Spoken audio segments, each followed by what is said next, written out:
Test, can you hear me now? Yeah. The thing was acting weird. Hey, what's going on? Yeah, I think Ken's gonna be joining. I think we have a full house tonight, but it's 9:30, so I had to get started. Yeah. What's going on? What's going on? What's going on? How y'all feeling? Everybody good? Yeah. We're gonna do some reactions. It's been long overdue to get back in the flow of things. How's everyone feeling about the Epstein files? Some crazy times, man. Some crazy times. Someone said, please don't do this to Jermaine. You're gonna have to do it to Jermaine. I don't know how you other people feel about Jermaine, but so maybe it won't be a total dislike fest, but I'm not crazy. You know how I put J. Cole? J. Cole is super talented. Like, he's really talented. There's some people that I don't like because I don't really see that they're as talented as everyone says they are. J. Cole, he's talented, but he does the best music that I never remember to listen to a second time. Like, I could listen to a J. Cole song and be like, oh, that was solid, and never listen to it again. It's not like I'm boycotting it. It's like I'm saying, oh, screw this. It's just like, oh, that's nice. And I just forget. It never crosses my mind to ever listen to it again. Like, I literally forget. Like, you ever see those shows where you like binge a season and it's fine, but once it's off the air, you forget about it. So like, you don't even look for it the second season. You know, some shows are so good, you watch it and you're like, I gotta look up when the next season's debuting. Every like couple of weeks or months, you remember about it because it was so good, and you Google to see when's the show coming back. And then there's some shows that are so bad, you're like, I don't ever want to see this again. But then there's another kind of show that it's good enough in the moment, but when it's done, it just kind of slips your mind until you might accidentally come across season 2, like in the thumbnail or something. You know, you scroll to Netflix and you see a thumbnail, you're like, oh, that show, okay, why not? I'll watch the second season of it. That's kind of how it feels to me, which is different than saying he's not talented. I think he's very talented. He just it's hard to put. Okay, so some people feel the same way. Let's do some quick house cleaner. Everyone hit like, subscribe if you're not subscribed. Yeah, so everyone in here should have done a like so far. Share it with people. Let people know we're on here. Post it on your socials. And the whole nine. Yeah, but yeah, a lot of people are agreeing. I mean, I don't know. I really want to like him, and there's nothing bad about him, but he just doesn't stay with me. He's a very pure technician. Yeah, but that's basically that. But yeah, we're gonna be back to react to a lot of videos, but let me see what there is to react to right now. Yeah, I haven't streamed for 20 years of internet time. Yo, it's true, man. Like, it's like tough to get into a habit because I have so much stuff going on in my regular life. Especially like, I've been going to bed early, and that's like the toughest thing. Like, I get up early and go to the gym and do a bunch of stuff, and yeah, very fundamentally sound. A lot of people. Well, I thought I'd be alone on this, but a lot of people agree. Yeah, corny, boring beats in the average. Yeah, I think another thing too is he doesn't really have a story. And when he does have a story, it's kind of boring. Like, Drake is someone who doesn't really have like much of a story either in his raps, outside of like, you know, you diss me and I hate you for life, you know, but even that's kind of a story, you know what I mean? And he's more of like a party record kind of guy, so he doesn't really need to have a story. But J. Cole is rapping like lyrical, miracle, spiritual, getting deep in there. And we don't have a story really, with that style of rap. I think it stands out more. Like most of his story is like, I went to college and I didn't finish, and I owe student loans, things like that. Yeah,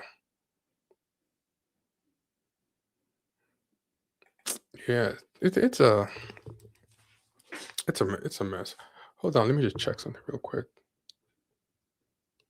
Yeah, that's basically a story, and you learn it really fast, and then it's over.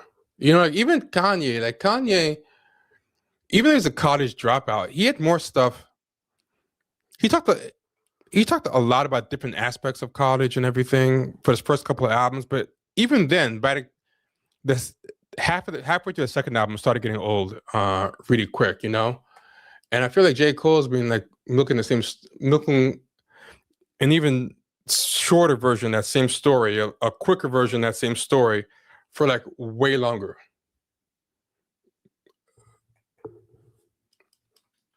Um, so hold on.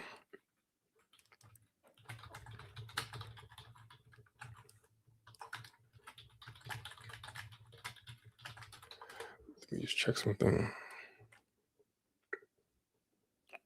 Hey, what's up, Salam? Yeah, the blog rap era was. I mean, it's the same thing. I think that helped Drake and Wayne a lot. Like, not that they're terrible rappers, but um, they came up in a time where the competition was so bad that even good rappers sounded like amazing. You know what I mean? We're talking about in Champagne Sharks. By the way, if you're not a member, go to patreon.com/Champagne Sharks, become a member of our podcast, and listen to the podcast. We have free episodes too. You don't have to be a member to listen. But if you listen and you become a member, you get access to a whole bunch of bonus episodes that are paid only. So you should definitely become a subscriber. But if you don't know yet, if you want to subscribe, then just go anywhere where you listen to podcasts and put in Champagne Sharks. Yeah. Oh, this part I didn't even know, because I didn't really listen to his first album. I struggled to get through his albums, to be honest. The first one I tried what's it called? Lakeshore Drive, Forest, whatever that thing is. We were sitting on the roof, and he's talking about like being giddy loses virginity, and it's like it's a relatable thing and everything. But it's like, I don't really feel like listening to that. And again, it was a solid album from beginning to end, and I just could not really remember to listen to it a second time. Like, I don't think I even skipped the song. I played it, Forest Hill Drive. Yeah, I played it all the way through, and then that was it. Yeah, Kenny's about to join us, and Vita should be joining us too.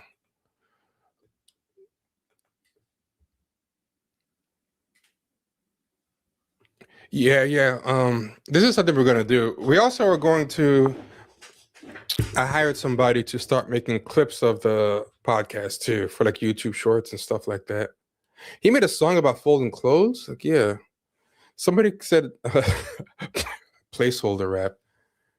Let's just make this a show. Just read y'all comments. It's like a lot of these comments are pretty good. Yeah, yeah. So hit that like button. Hit that like button. I mean, I don't know if it works. They always say it works. Yeah, I kind of hate how normalized it is to just beg on YouTube, man. Like, you just gotta keep begging for likes, begging for follows. I mean, I get it, but has it ever worked on you? Like, I don't ever feel like I followed somebody just because they badgered me to it. Like, if I'm not really inspired by what you're saying, you could say it all day long, like, follow, hit like, subscribe, whatever. But like, I'm not gonna do it.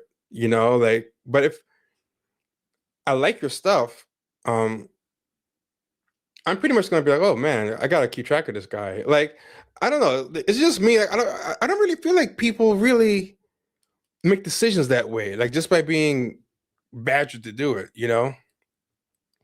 But maybe it works. I mean, everyone else does it. I just feel like it's something that you got to do. You just got to say like and subscribe. Wait, what's the whole spiel? Follow, like, and subscribe. I mean, maybe there are people out there who, oh, it does work. I get it working more for donations. I get it working more for donations than working for like follows and likes. Someone said I like the hair and the beard. Yeah, it was kind of an accident. I thought I was balder than I was, so I just started shaving my head all the time, and then I let it grow, and I realized, oh, actually, I'm. It's crazy. During COVID, I got really stressed during COVID. I think I got so stressed that my hair started like falling out, and I thought, oh man, I must be balding, and then I just shaved it, and it turned out like I wasn't. I think it was just cortisol, and then I grew it out again by accident. It took too long to cut my hair, and I realized, oh wait a minute. Oh, let me let him get seated. I put you on the stage. You weren't seated yet, so people saw your ankles. No, it's all good, man. I just had to grab my earphones real quick. Freaks out there. They gonna start posting your ankles on Hey man, if there's money in that, man, a little bit of ankle, the OnlyFans get that ankle work going. You know what I'm saying? Some stage just flashes for ankles. But yeah, hey man, people doing all kind of stuff, man. They got what's it called? Feet. What's it called? Feet Finder. Oh yeah. Oh wow, Vita's stunting on us. Look at her. Look at you. My background. That shit fake. Vita's somewhere in Watts. This nigga. She's stunting on us, man. What have you been doing since you've been here? You know why? Because I was like, I'm gonna get back on this thing. I haven't been on it in a long time. They don't need to see I still have this old ass 1980s couch in here. Oh man, it'd be like that. Yeah, I was like, bars on the window. I'll never forget my first time. Yeah. Doing one of these streams, and somebody says she really is in South Central. Look at the bars on her window. Oh yeah, I forgot about that. That was my first time on the damn stream. I remember there was one time. Yeah, I remember there was one time too. There's a dog barking. I don't know what was going on. There was some dog going crazy outside where you were streaming, and that was another one to give. That was another one to give you a hard time about. Yeah, dogs, sirens. Like when I try to tell people, they think I'm exaggerating. I live in the hood, like the hood. That's funny. I forgot about that. So I don't be exaggerating. I don't just be talking. Like I know what the fuck I'm talking about. I was talking about J. Cole. I don't know how you guys feel about him. I came in on Foot Finder, and I'm already kind of weirded out. oh yeah. Before I hopped in here, Kenny accidentally flashed his ankles to the audience, and I was saying like you should consider, I should have slid my sock off. We probably would have made a little bit of money. You never know. Yo, Salam super chats would start coming in. Salam said I had a Mexican party next door. I absolutely always have a Mexican party next door. I'm sorry. Go ahead. Oh no, I was saying how J. Cole makes the best music that I never remember to revisit. Like it isn't that I don't like it. Like I say, oh fuck this, I don't want to hear it again. I just forget about it. Like I'm like, this is the best music that I'm never gonna hit rewind on ever again. I'm never gonna replay this, and it's not like a conscious choice. It just slips from my memory, and I compared it to like that show that you watch that's good enough to binge. But once you're done with it, you forget it exists until you see it again on a Netflix thumbnail. Like, but it's not the kind of show. Like, I remember Breaking Bad. After I saw the first season of Breaking Bad, I was like, "Oh man, when is this show coming back?" I got it, and I was checking to see if it was renewed, if it was canceled.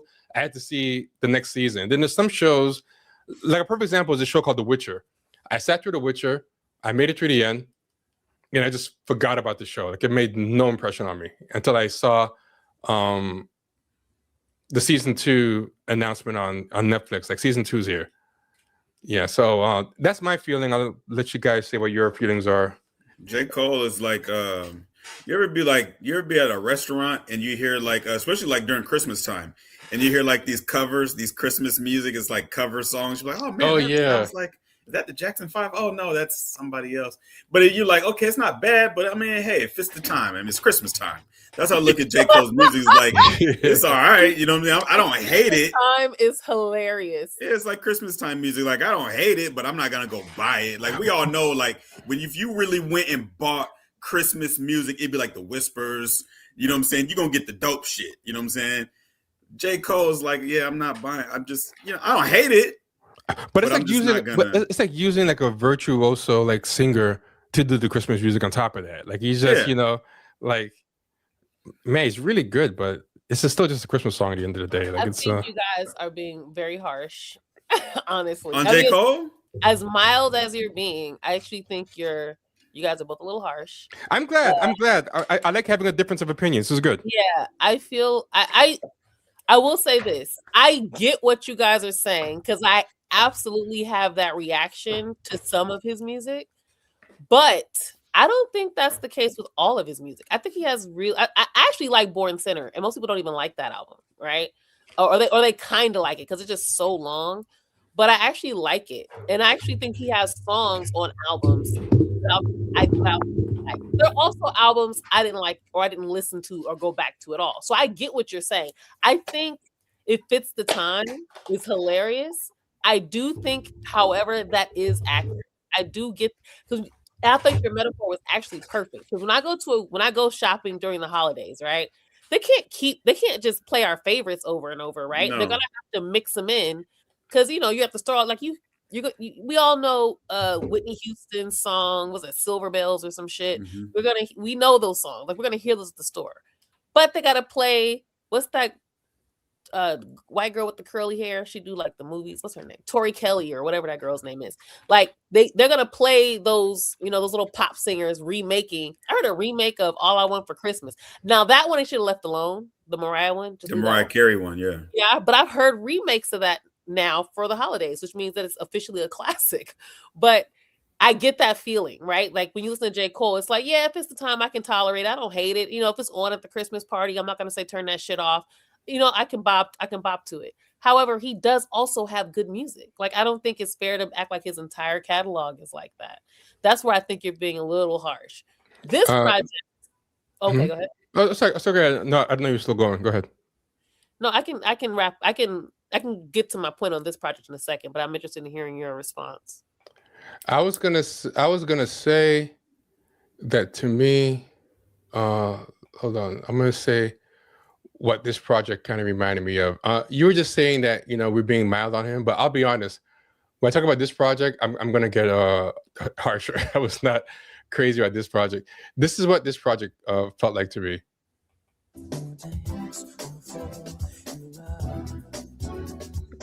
It felt like the lounge version of like a pop song. Like the hotel lounge or like the jazz bar. They got this version of Billie Jean.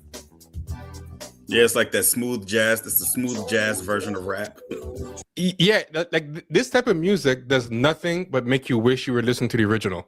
Like I don't think anyone's listened to like the hotel lobby smooth jazz Billie Jean and be like, wow, I'm glad I'm listening to this rather than the real Billie Jean. And that's how I felt about this mixtape. Every time I tried to play one of these songs, without fail, about a third of the way through, I would go play the original version with the Locks or Biggie. Like it just made me remember, damn, I really did like that song, didn't I? Like I could not get into his versions of any of these songs. No, I know exactly what you mean because when you listen to the original, and again, this goes along with something that I heard you say before. I think we might have been spoiled back then when this music came out because when there's always these beats like Victory and all that kind of stuff. There's always these certain beats that you hear people rapping on, freestyling on, and you're like, oh, okay, But then when you think about it, you be like, is this as good as the original? And it's not. Yeah. So I try not. Well, this is what I'm trying not to do. I don't want to hold J. Cole up to the original version of anything. You know what I'm saying? Because now I'm gonna be disappointed. Okay, I'm gonna be disappointed. But he's begging you to. Well, he's trying. Yeah, like begging you to what? To compare him to the original. Like how can you not compare him to the original when the appeal of this is you're gonna hear me rap over beats that legends rapped over? Like he's biting off a lot. Like he has to step up if he wants to go on these. Like okay. Jadakiss and Biggie rapped over the Cream beats, like infamous freestyle, but they like held their own. Like some people rather listen to that freestyle over the Cream beat than hear the Wu-Tang version. Like I think if you're gonna step on an iconic beat, you've got to be ready to really I mean, we're gonna play them for a little bit so you can. Well, I wanted to make my point about that album too.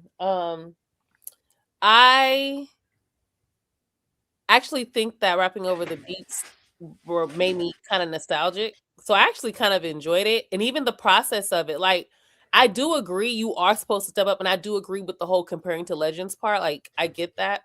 However, just as a millennial, this was the culture for me, right? Before an Yeah. album came out, you got a mixtape. And it was, he got those, I heard Who Kid and Clue on this, right? So it's like, I felt like a little nostalgic as a millennial listening to this. It made me think of sort of that era when we were kind of right before or transitioning into the blog era, that online space of music, when it really got ramped, when the underground hip hop went online and went crazy. Like, that's what this reminded me of. And that's what they would do. Sometimes they didn't kill it over the classic beat. Sometimes they did. But just that process of debating it and arguing about it, and, it being a discussion, I think that's kind of what the appeal is for this. And I think maybe he was trying to garner some of that. Well, let me ask you this. Do you think people are going to be rapidly debating whether he topped the old ones or not, outside of J. Cole's stance? Yeah, no. You see, that's the problem. I don't think you're going to debate. I don't think the culture is there. Like, I don't think we're there anymore. I think we're past that. So I think the problem is for me, as many, it made me think of that era, but I think he's maybe trying to, like you said, kind of compare himself to the greats, like put himself on par with the greats. However, I don't think that is going to resonate. Like, I don't think this is going to resonate in the same way. I don't think he's been around. And so I think people, the new world is really fast. They're once they move on, they might not ever go back to you. I agree with Vita that it's not going to make you want to reminisce or go back. Like, we will, but it's not going to make the average hip hop listener or the J. Cole fan. Yeah, it's not going to go back and say, "Oh, I wonder what that was from," because, like what Vita's saying, hip hop is not there anymore. And it's too bad. It's too bad. But it's just not there anymore because of the microwave mindset of hip hop fans, number one. Number two, you have people these days that are just fans of the person. They don't really care about hip hop. They're just fans of that one person. I agree when it comes to people like Drake and stuff like that. But J. Cole and his fans have that very pseudo-intellectual bent, as in, we're not like everybody else. You guys... they're like, you don't like J. Cole? I guess you must like, that microwave crap music. J. Cole is in the tradition of the great. Like, I agree with you, except for J. Cole and his fan base. I think J. Cole has deliberately positioned himself as the antidote to what you're talking about. And I feel like for his type of fan base, and J. Cole and Kendrick are two types of rappers that I think have a lot of old fans because they're very lyrical. Whereas like, they're good at appealing to young and old, but old heads love Kendrick, old heads love J. Cole out of the millennial bunch. And then people like Lil Wayne and Drake, I think not so much. They're more whatever's happening in this moment. We're gonna dumb ourselves down to this moment. So I agree with you that we're not there anymore, but I think it's a slightly different for J. Cole and his fan base. He's cultivated himself as being like a student of the culture. Like, I let Nas down. I approached Jay-Z with my demo. I've always admired him, and he's always talking about the greats. So I feel like he wants to be in that conversation. He wants to be kind of like considered a GOAT, like one of the all-time greats in their tradition. I think. I'm looking at some of the comments in the chat. I just put up, hip hop fans have always had a microwave taste. It's not folk or classical music, and for better or worse style, move on fast, and the past isn't venerated. I want to say this though. I don't think that's just hip hop. I think Black people create so much, and we evolve so much. Because if you look at, it's not like, I look at certain genres, right? Like, nobody's listening to swing anymore. Bebop is done, right? Blues, for the most part, once white people started getting too involved, Black people abandoned that, right? On a large scale. So I don't know if it's just a hip hop thing. I think Black people are just really creative, and we're constantly evolving musically. I will say this though, in this era, one of the things that's so, and this is outside of hip hop, this is even beyond music. I would say you've seen the same thing in just entertainment in general, and many other things. Things move quicker because technology has changed. And on top of that, there's people are looking at data and algorithms, and everybody's trying to compete with each other, right? So I think just this era is really super fast in general. I'm not going to put that all on hip hop. But musically speaking, I just think Black people, we just evolve and change so much with we're just that artistic, and I think we tend to do that. So I can't put that just on hip hop. Not only that, but even when it comes to microwave taste, that's a new concept.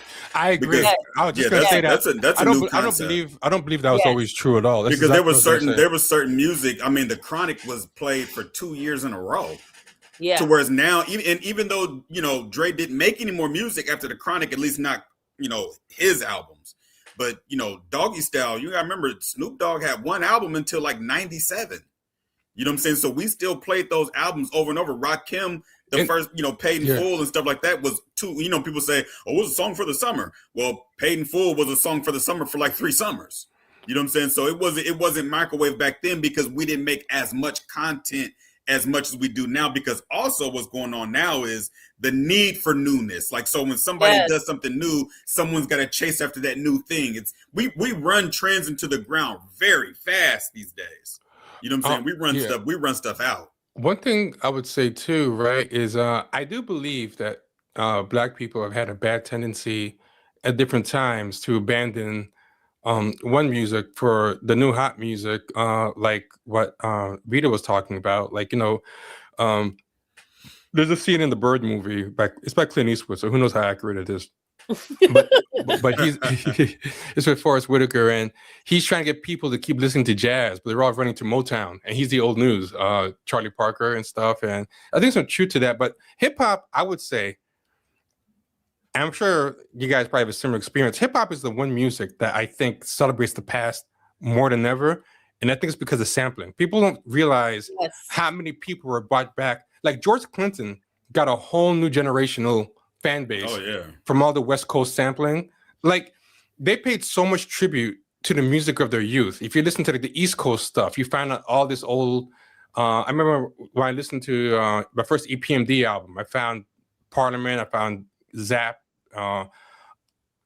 Eric Clapton. Like, I remember digging crates was like a big thing. Whole old albums became like resurrected because it was connected to a sample, and there was all that. And then people would make reinterpretations of other stuff. People would bring back old people. Like, I remember when Run DMC came back and they had the Down with the King album, and all the new rappers were so happy to be on a Run DMC album because they loved Run DMC. So then all the hot rappers of that era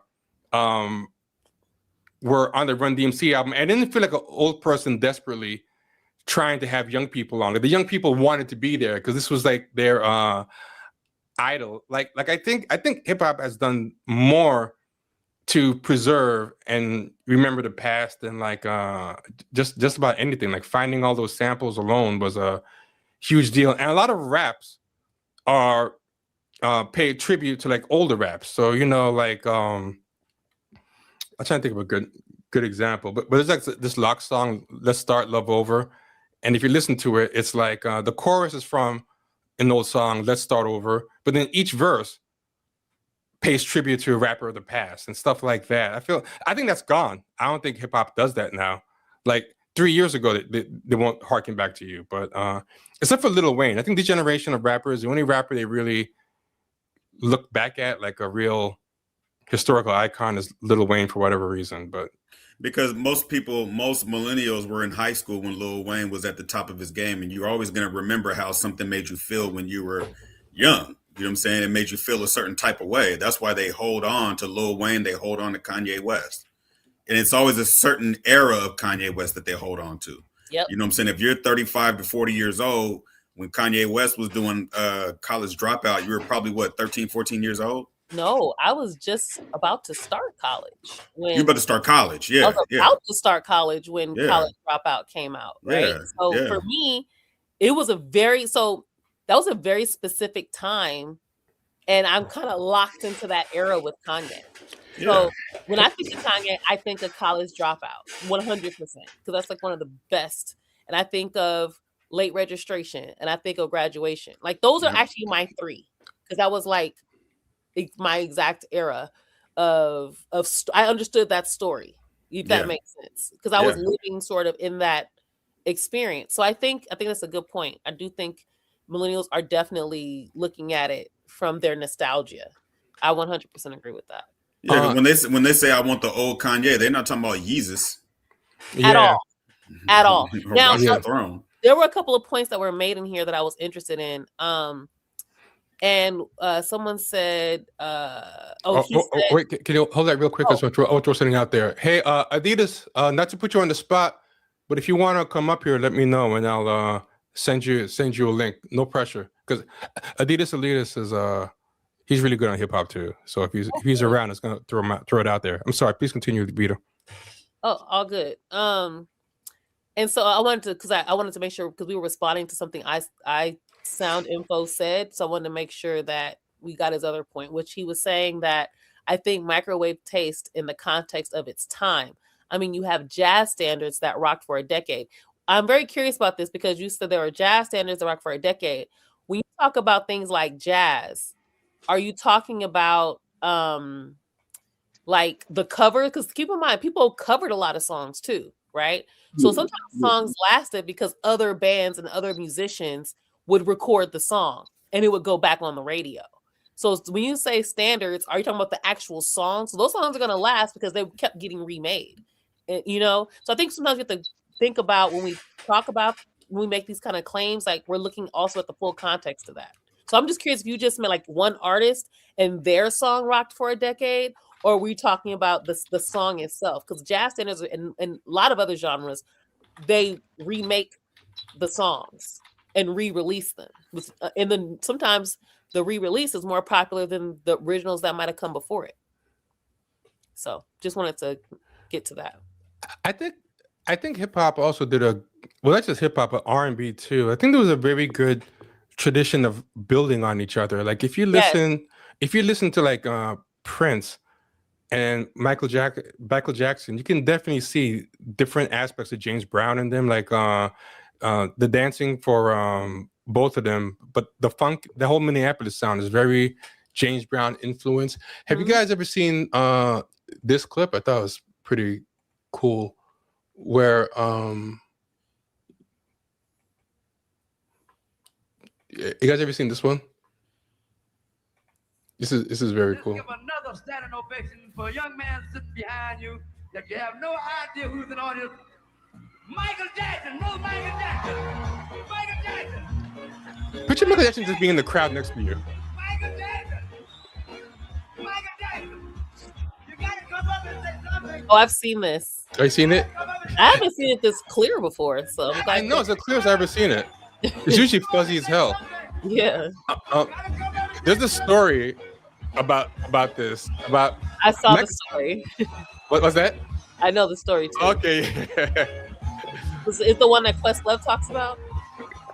Oh, I'm not sure if Questlove talked about it. I heard about it from someone else, but Questlove would probably talk about the same story about how Michael Jackson set up Prince. Oh no! About him about to run him over with his car. Oh no! So you guys share me that one after this. Okay.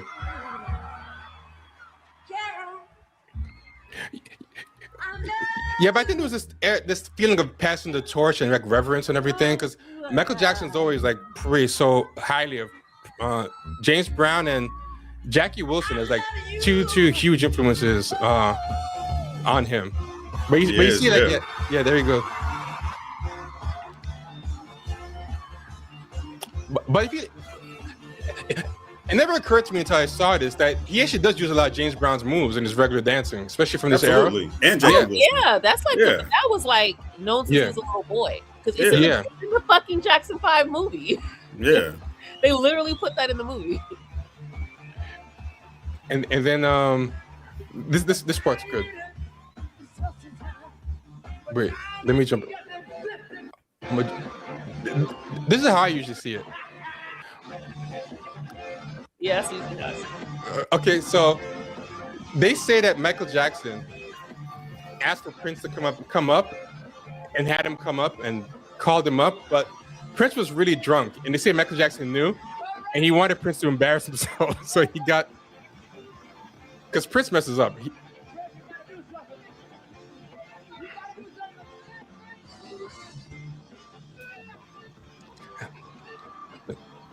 because Michael Jackson was very competitive with Prince. Yeah.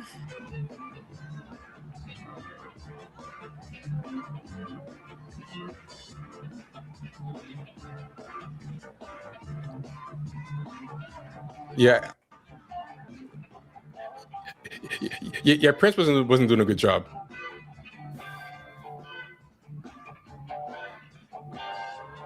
You ain't gonna get Prince embarrassing himself with that guitar. You can forget that. That ain't happening. Now, I never heard the story about Michael Jackson calling Prince up there to try to embarrass him. I never heard that. Well. He knew that he was drunk supposedly, and he told James to bring him up.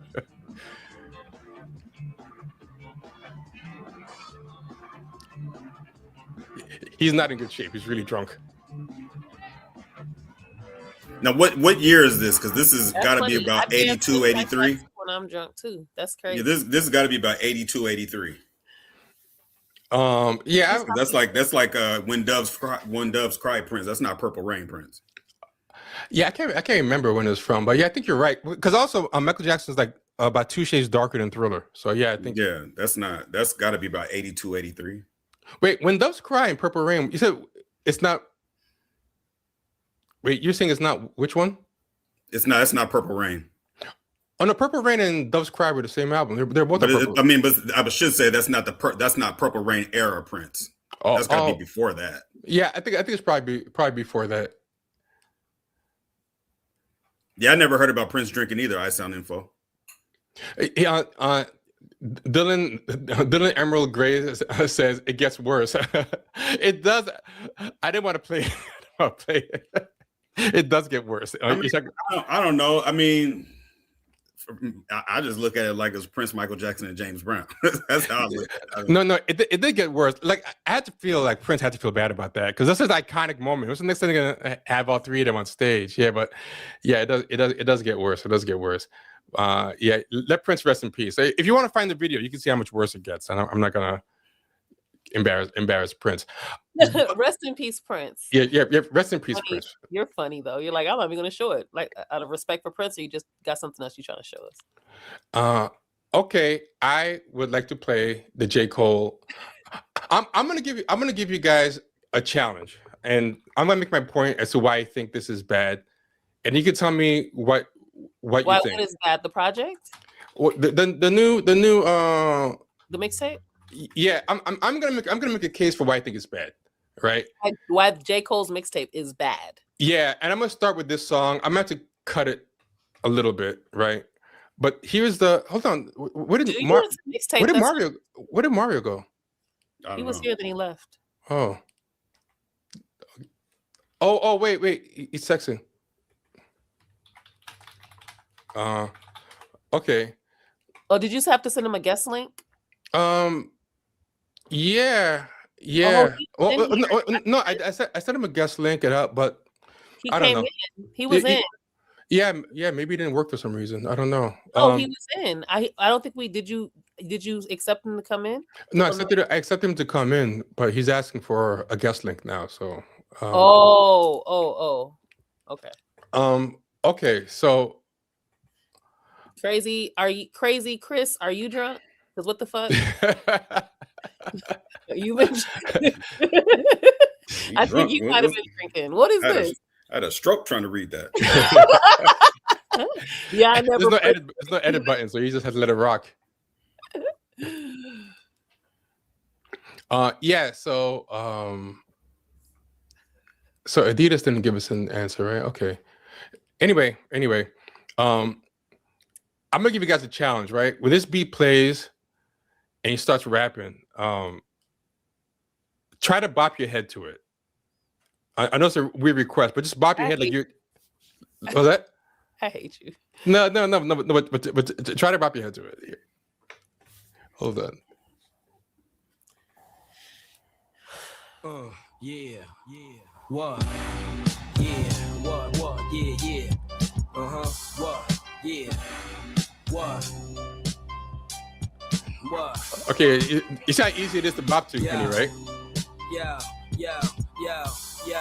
Now, I'm going to play the J. Cole thing, right? Okay, actually, I'm gonna play a little more. I had to break it up. I had to break it up because of the copyright thing. Here goes Mario. Okay, cool. Mario, you're in here, right? Okay, he's in here. Now watch when he starts rapping. Tell me if it gets any harder to bop your head to the beat. Yo, this is a monopoly. Niggas ain't stopping me, and we can't lose, cause Puff set us up properly. Just won't settle for lesser. Who won't test us? We be in the 5 with the goose headrest. Okay. I feel like Jadakiss, he sits in the beat like when you're in a couch, that really comfortable couch that kind of almost eats you up. Like you just sink, not couch, you kind of sink in. They call it he's in the pocket. Exactly. Oh my God, I was just gonna say that. He's in the pocket. Yeah. Yes. You know exactly what I was gonna say. Yeah, he's in the pocket. J. Cole does not have a pocket, and I'm gonna show you what I mean. Because I didn't really realize it until this, right? But check it out. Now we're gonna listen to J. Cole's version.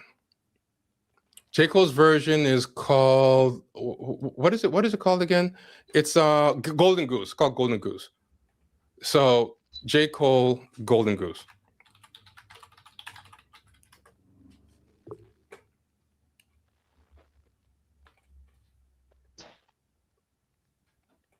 So we're gonna put J. Cole's version. And this is what I noticed when I was listening to it. To the storm. You know what? Cold This and like- truth got they throw the nooses. Grip never letting up, though they hope it. Okay, first off, So first of all, he didn't let the beat ride. That's number one. Nope, he didn't let the beat ride. And do you notice when Jadakiss does his, he goes yo, because he's trying to catch the beat. Yeah. Right. If any of y'all ever freestyle, it's something like, you know what it's like? It's like when you're playing double dutch. Do you know when the person's trying to time double dutch? There's a rhythm. Yeah, you're trying to get the rhythm to jump into the double dutch, and that's what like the yo, he's trying to catch it, and then once he starts going, once he catches it, he's in the pocket. He sounds to me, J. Cole, like a stumbled drunk. Like I'm gonna act out what this sounds like to me, like there's somebody drunk and talking shit. Cold and truth got they throw the nooses. Grip never letting up, though they hope it loosens. Nah, I'm on top. You can't knock me off my spot. Fuck yachts. I won't stop to the boats and cruise ship. To the whole world. That's what it sounds like. This doesn't sound like a guy who just showed up drunk. You make a great drunk. Oh. That was great. Yeah, that's what this sounds like to me. But I'm gonna say something else about this too, right? I'm gonna go back to it.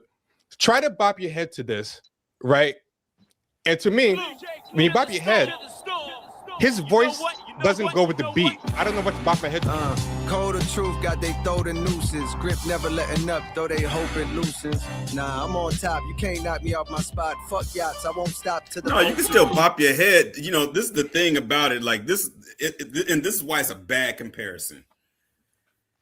Jadakiss' voice is like a beat within itself. Well, that's what I mean. But are you bopping your head to the beat or are you bopping to his voice? No, it's to the beat. That's what I'm talking about. Jadakiss' voice and the beat are one. Yeah, that's So- it. Yeah, and that's why, you know, I think one of the things that J. Cole he picked the wrong beats.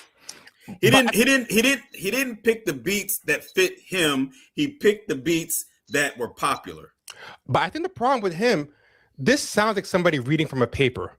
The beat is just background to him. The beat, he sits on I was top just of the gonna beat. say that. I was just Yeah. gonna say that. Yeah, it sounds very try-hardy. Like when I listened to the Jadakiss version you played a little while ago, I could passively listen to that and bob my head. The Cole version, I feel like I can't just passively listen to it. I gotta stop. Really, And you gotta work for it. yeah, he wants you to listen to what he's saying on the song. Not that we don't listen to lyrics and break down what they're saying, but it's just like it's a book project. Like it's like he's doing it as an essay. Turn in a 400-page essay, and then we'll grade your paper. That's what this sounds like. J. Cole's Like, you know? relationship to the beat to me reminds me of like on TV. You ever see when two people try to go through a doorway at once and they're both like fighting? Like he's fighting with the beat.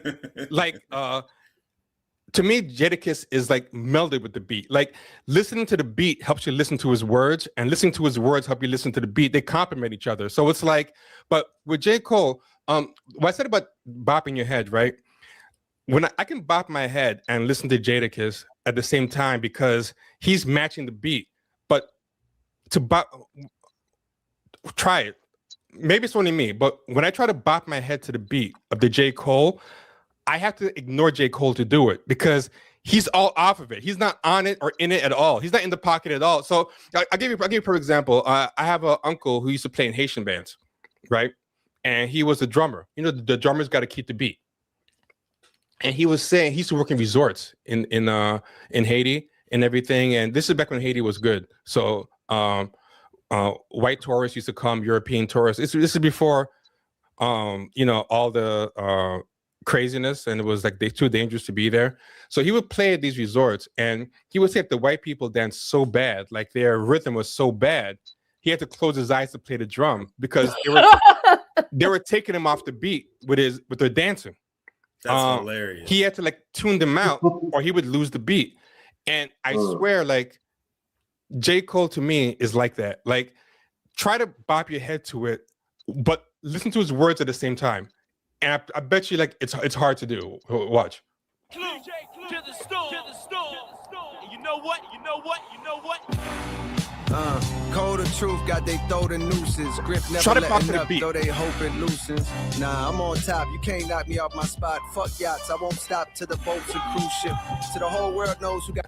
I don't know. To me, I feel like I have to tune him out to bop to the beat. If I hear his voice, it's like the white people dancing in front of my uncle. Like I lose the beat in a way that I don't with Jada. Right. I don't have to be a rapper. I want to be better than your average trapper. Like it's just real. His delivery is hella basic. Yeah, his delivery is I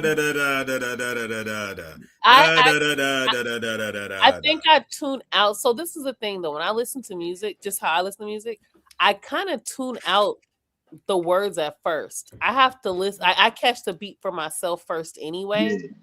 And so I don't think I realized it until you pointed it out, T, that he's kind of rapping in that like he's drunk in the studio way. Like I hear that now, and now I can't unhear it.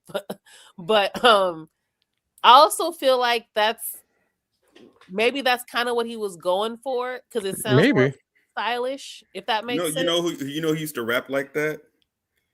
And we talked about this before. It's that whole victory lap rap. That's Jay-Z. Yeah, but Jay-Z can still have the musicality to But do that. Jay-Z used to have a lot of songs, especially on mixtapes, where he would just be rapping and you could tell that he's catching the beat and everything, but he's it's like real blase. There's a way to do it. There's a way to do it and still there's a way to do it and still have musicality. Like Old Dirty Bastard used to sound like he was crazy, but he would still, be in touch with the beat. Like I feel like I called it like the infinity with infinity. Like the craziness within constraint. Like you gotta have some kind of structure and then go crazy within the structure. I think that's the challenge of like most art. Like if you have no rules, and anything goes, it's not fun anymore because you can do anything. Like I think there's a challenge of you got to follow some kind of constraint and prove to me you can go crazy while still, I mean, that's what games are. That's what sports is. Like if you play a sport and the sport had no rules, it was just like get the ball to the other side any way you can. And you could punch people, you can do whatever, you can pull out a gun, you can, get your friends to help. Like nothing's going to set you apart. Yeah. Rules are what makes the craziness interesting. Like, how crazy can you get within these rules? Like how crazy a dunk can you do without traveling? I still feel like with sports, that's very rigid. I think when you're thinking of creative stuff, it's a little bit. I think you're right, but I just think like a better example would be like how jokes work or how fashion works, right? Like there's still some sort of science to it for it to be good. Well, yeah, but that's what I mean by the constraint. That's the rules. Like there's something that, even with art or creative stuff, when it just doesn't follow any structure at all, I think it's harder for people to enjoy. I think. Right. Yeah. Yeah. Like I think even the best unorthodox people, we're more impressed by the people who could be unorthodox while still fighting the structure. And I just feel like J. Cole just doesn't have a structure. He just seems like he wrote something in a notebook he raps from the head. Like I feel like I feel, you know what it feels like to me? It's like a punch, right? And there's some boxers who can do all types of crazy combos and whatever, but they're all arm punches. So it looks really good, and they can do all these flurries and stuff, but they don't know how to punch like from their feet all the way through the hip to make that. That's where all the power comes from. And I feel like that's what J. Cole is. He just raps strictly from here. It goes from here to here. Whereas Jadakiss, I feel like he's coughing up a lung. His whole body is in the rap. His brain and his body, it's just really embodied. But I also feel like J. Cole has, like, I feel like he has other songs where he raps phenomenally. Maybe. But that's why I think that this had to be intentional. Or even if it wasn't intentional when he created it, like maybe he was drunk or maybe he was, half asleep. Who fucking knows, right? But he liked it, so he put it on here because it's a mixtape. I kind of feel like there was a rawness to it. I'm not even saying I like that song because I didn't, but I'm just saying that it might have been like an intentional trying to create this sort of fabric of a mixtape that feels very like classic. I just came in the studio to just do this and throw this out here to y'all. That's exactly what it feels like. It feels like he was trying to reach for a certain era of put the mixtape out, then the album comes out, but you make sure that the mixtape is not try hard like the album is going to be. Exactly. Because remember, mixtapes didn't start to become like basically albums until it was independent artists just trying to make albums. Right? I strongly disagree because I feel like mixtapes, you still showed up. Like I'm gonna play like mixtape locks. This is locks from a mixtape.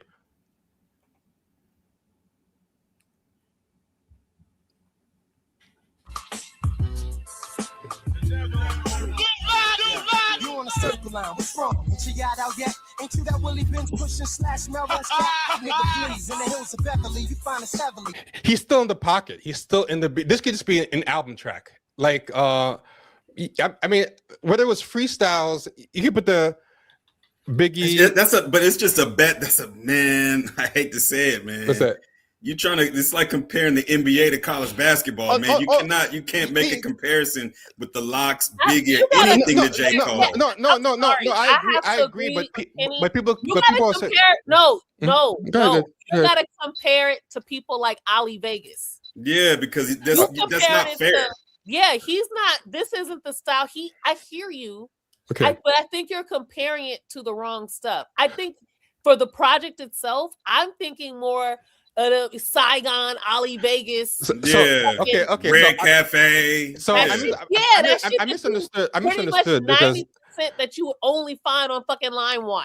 Okay, see, I misunderstood because I thought you were saying that in the old days, before mixtapes became albums, people just do anything on mixtapes. But you're talking about a special era of mixtapes, like the blog era. That's what I was saying before, the blog era. Okay. Yeah, because the old mixtapes, they used to like show up and show up. It's not fair to compare. We're thinking of this transition era when internet was becoming the thing for indie artists. Yeah, it's hard to compare a Clue tape. Yeah, you can't do that, man. It's just too hard. No. I misunderstood. I thought the people in the chat and Bigot were saying that the old mixtapes in general, people just showed up and just rap. But now I understand that you're talking about mixtapes that are from different eras. There we go. Yeah, Dat Piff, Two Dope Boys. Yeah. I understand. I understand now. I understand what you're saying now. Because you gotta remember, man, when you hear the locks on a mixtape, that's like watching Michael Jordan practice before the game. Yeah, you know what I mean? Where even the practice might have a poster moment. Exactly. And most people say that the locks' freestyles or Jadakiss's mixtapes was better than his albums. Oh yeah. I agree. I'm gonna say something controversial. I think J. Cole is too in touch with his white side. He can't find the beat. He is not in the pocket. He just shows up.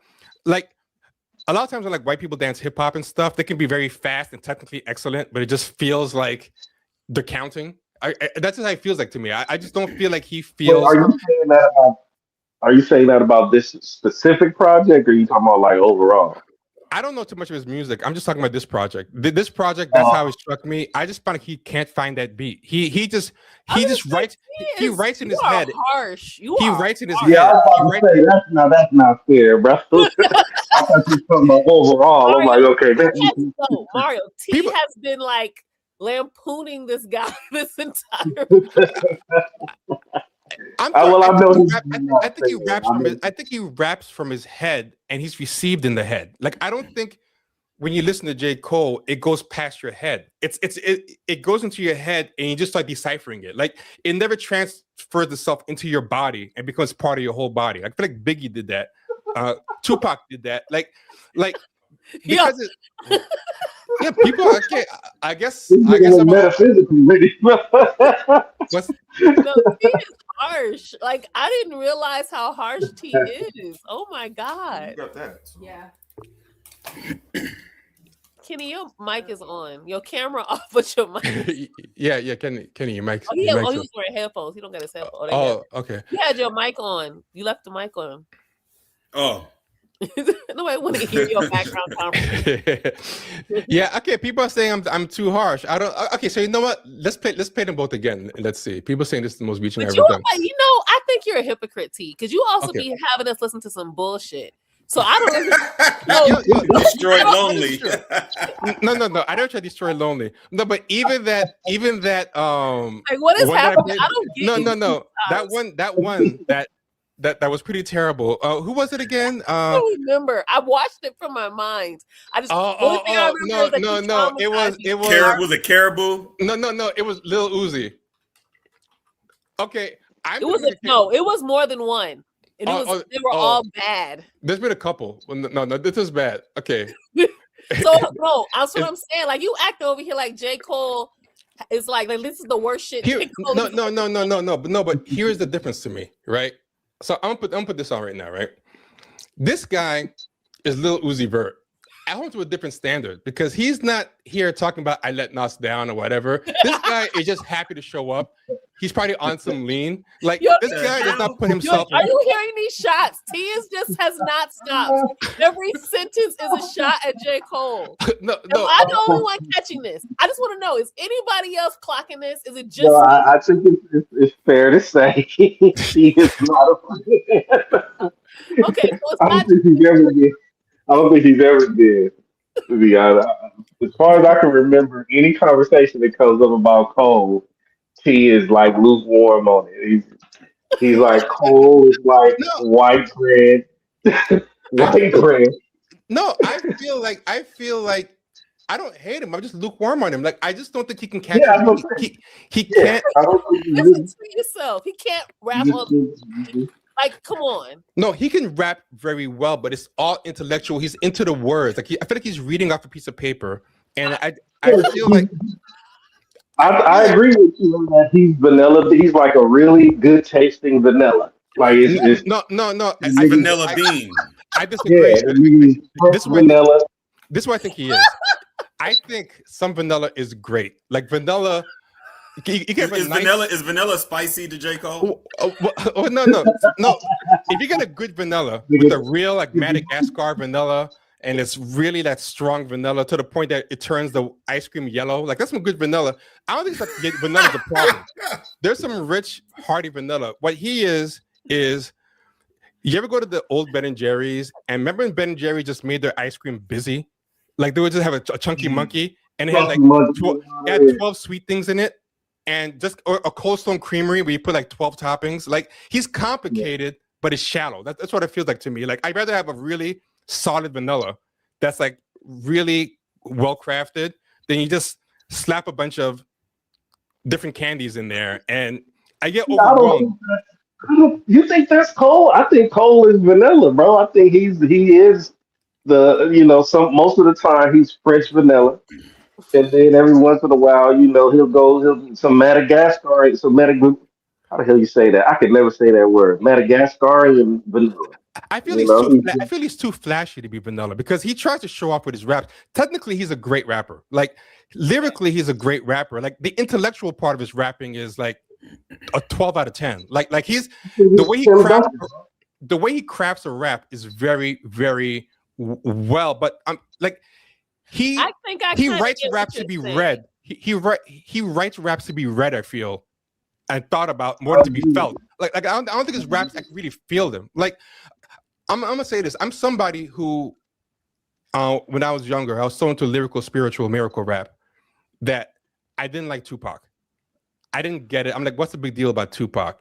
And I didn't really understand that it was the feeling of a Tupac that was really what mattered. Because on the East Coast, we had a lot of people who could get in the pocket or be passionate, but also like rap, super lyrical miracles. So I didn't really appreciate that Tupac had the feeling part on like 30, out of 10.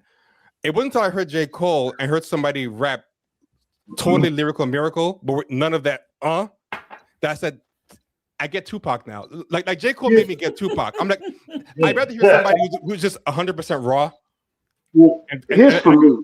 And I can feel it. Here's someone who's 100% lyrical miracle. Like, because it gets boring after a while. Like, it's just like, I actually it don't feels like think math. you're wrong. Actually, so I will be fair. And I think vanilla is a little harsh. French vanilla, Madagascar, vanilla bean is a little bit close. I would even say the vanilla with the strawberry swirl in it. Not a lot of sometimes, like sometimes I think somebody had it right in the chat. But I think he's kind of a mixture. Sometimes you get French vanilla, sometimes you get vanilla bean, sometimes you get the vanilla with the strawberry swirl. So I actually think that's accurate.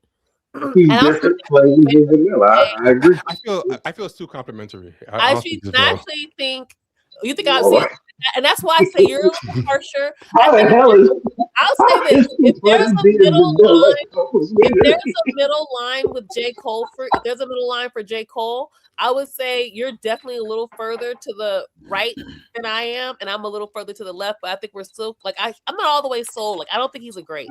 Now, when you hit us up about this episode or this recording, I was not excited to listen to J. Cole. I did not go, oh my God, J. Cole dropped the mixtape. Let me listen to it right now. Yeah, I literally listened to it on my drive home to get here to record. Like that's how long it took me to even get myself to listen to it. So I don't necessarily think you're wrong. I don't get excited about it, but if I run across something exciting, like I hear a song, like, oh, that's actually pretty good. Let me go ahead and add that to my playlist. That's where I am with J. Cole. But which is why I know he also has songs where there's a little strawberry swirl in it, So, but I also think he raps on beat. I don't agree with that one either. Okay. Because there are words to me that a lot of these new guys don't rap on beat. I'm thinking to hear some of these new guys. They don't know it at all. That over, especially the dudes that rap over like the Detroit beats and all of that. That's like a thing now. I think for me with Cole, I actually partially agree. I think more recent work, he's gone into that realm of really trying to like dial in with New York. So he's gotten more vanilla in his approach with lyricism and stuff like that. But I think like going back to like Forest Hill Drive, like Cole from 2014. I think that's a different cat. Like I did feel passion in his music and stuff like that. So I think we're talking about two different eras of this guy. But the whole thing with the New York stuff, I don't think the New York stuff is vanilla. Like DMX, Jadakiss, Styles, Chic Luch. Like the stuff that he's tributing is not. I ain't talking about that, but I ain't talking about that one. The ones that, for whatever reason, there's this thing going on right now where like New York is just like super embracing him. Like they've adopted this dude as he's one of them. And I don't quite understand it. But I think it's because he pays tribute. He's like a New York kind of cosplayer. Like you know what J. Cole is to me? And you guys can get on me about this, say I'm harsh. J. Cole is Stranger Things version of New York 90s rap. Like whenever I watch Stranger Things, I try to watch it, and all it makes me do is want to watch 80s John Carpenter, Stephen King movies. I'm like, why do I want to watch this this worse imitation of something better? Like, and I feel like J. Cole is a Stranger Things version of 90s New York hip hop. Yo, he don't even want to give him vanilla. He said vanilla's too complimentary. I mean, Mario, that's what I'm saying. Like vanilla, I think can work. I think a lot, but he is harsh. Like I don't think you hear how harsh you are. Maybe you do because I you're don't harsh. think I'm okay. How about this? We're gonna do every one of his songs and follow with the original. So okay. Here's the Locks version. Now, one thing. I think you're gonna be right with this example though. But I think because no, people. Okay, No, but I want to get more into it because there's multiple rappers on here, and one thing I like about every rapper, they find their groove, and then they stick with it.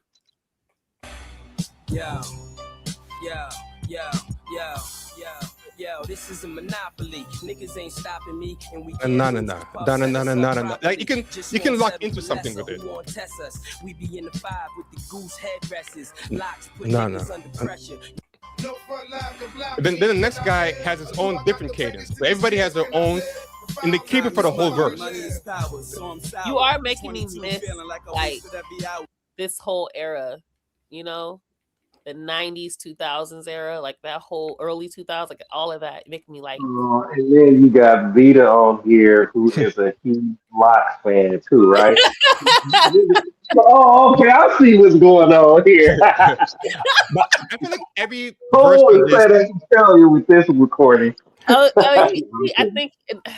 I feel like everybody's tempo repeats for the whole 16 bars. Like they don't sound like each other, but they all, whatever they start with, they keep that rhyme scheme going throughout. But then what they do is they'll venture off of it. They'll get behind the beat, in front of the beat, but they get back on it.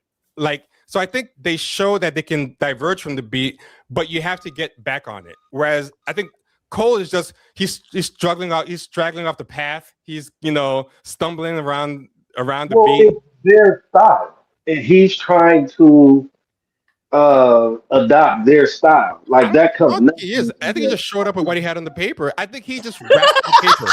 He just raps for the paper. And he just wants to show off how well he can write. Like he just notice the little bit of rope that he got. I mean, I was just about to say, like, I mean, that was just a little bit of rope. No, I don't even think he does that. Maybe I'm being harsh. I don't know. Okay, you go play this again. Try to catch the cadence of this. No. Nothing repeats. Nah, I'm on top. You can't knock me off my spot. Fuck yachts. I won't stop to the boats or cruise ships. What is the pattern? I can't. Knows who got the gold acoustics. Only then will I split like I co-produced it. The way this rap is structured, he could have rapped this to any beat. That's what I'm saying. Wait, okay. Let me listen to it because you're leading. I feel like you're watering the grass right now, T. Let me hear it. He could have done this to any beat. Like it has no structure. Okay, the Jadakiss one was wait, and then when Styles goes, he goes, he has his own thing. Try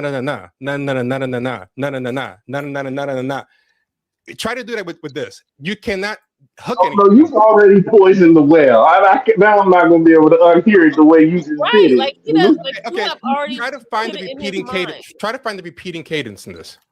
Never letting up, though they hope it loosens. Nah, I'm on top. You can't knock me off my spot. Fuck yachts. I won't stop. No. To the whole world knows who got the gold acoustics. Then will I split like I co-produced it. It's just a giant run-on sentence. I was gonna say it's almost like he's just talking. Yeah. I know what you're talking about because I'm the one that said at the beginning it sounded like he did a how to rap essay. Yeah, C and C. 400 words, write an essay on how to rap. equals D. You have to include 2 double entendres. You have to include one hop trip. You have to include 1 triple. You have to do that. You're just like, all right, bro. I hear you. He's like the gymnast that doesn't listen to the music. Like there's some gymnasts who just come out and just do a whole bunch of backflips and crazy stuff, and they get penalized because one of the categories is musicality, and they want you to be able to be with the music. So sometimes when you watch a gymnast that to you as a layperson looks incredible because you're like, oh my God, I did all this stuff, they might get a lower score than someone who seems less flashy, but they kept with the music on the floor routine. Like the musicality is like one of the categories that people don't realize. And I feel like Jay-Z is like that. J. Cole is like that gymnast who can just do a super crazy amount of backflips and whatever, but the music is just like, hey, when it gets here, whatever. It's there. Like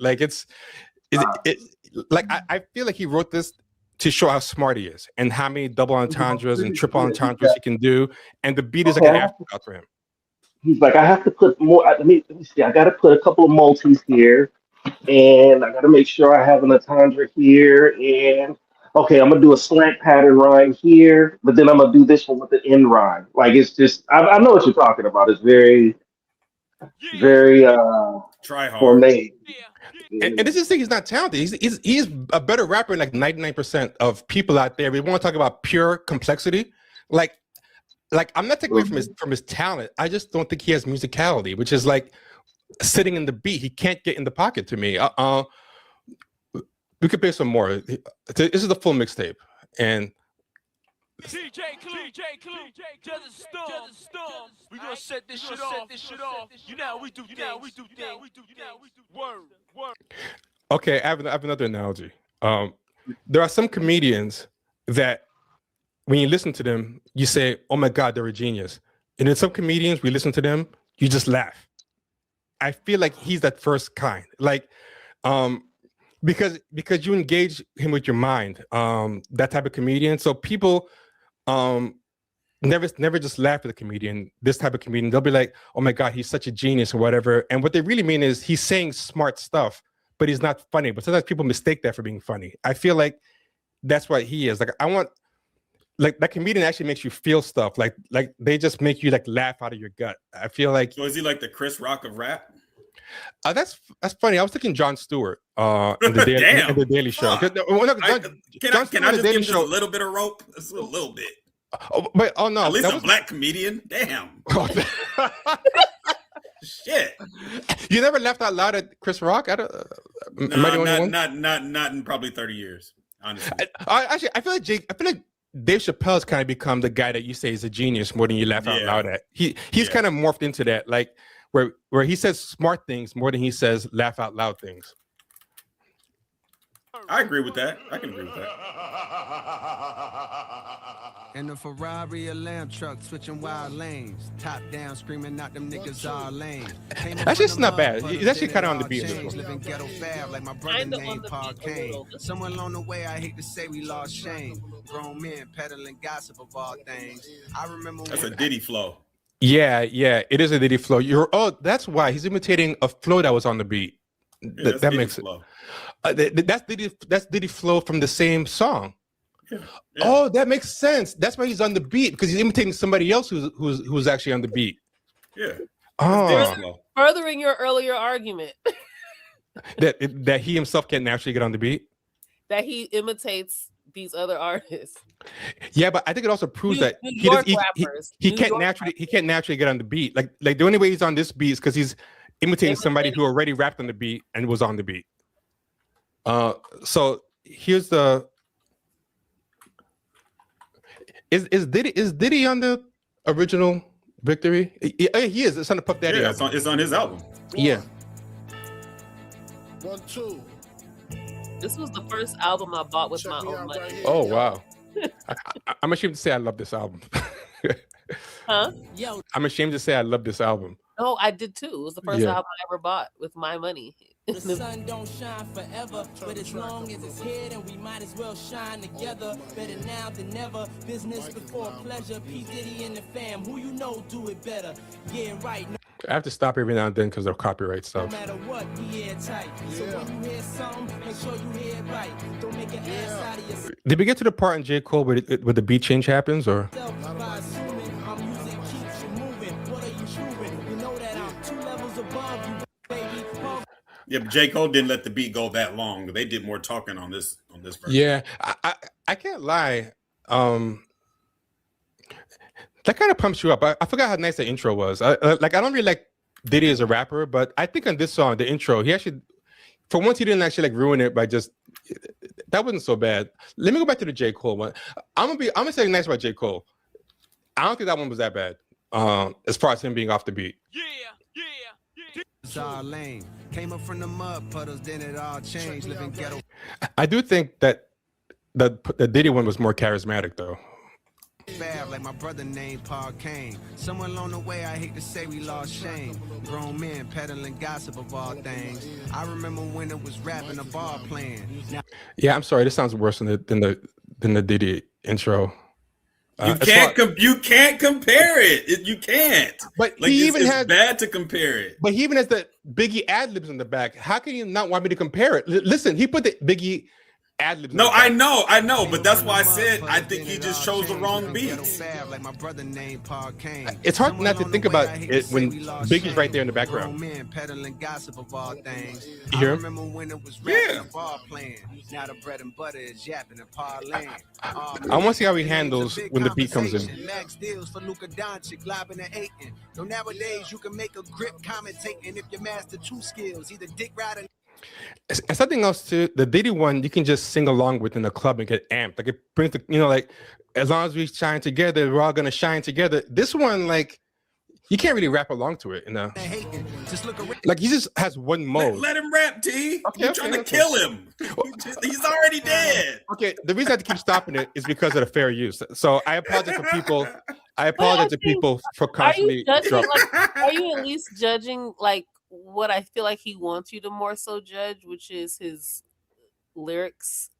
Like I feel like we've talked around everything, but no, I said he's technically superior to like 99% of rappers. Like I've talked about in this mixtape though.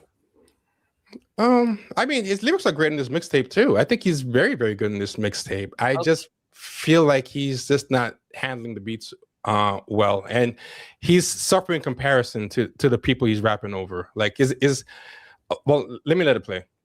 Hating and the dick riding is blatant. Tell mama your ticket to finally live out of her basement was found in one magical word in this engagement. And nothing brings that like drama. You might wanna. Personally, I don't write comments. I write commas. Withdrawals from pictures to pin draws to fall off. They wanna.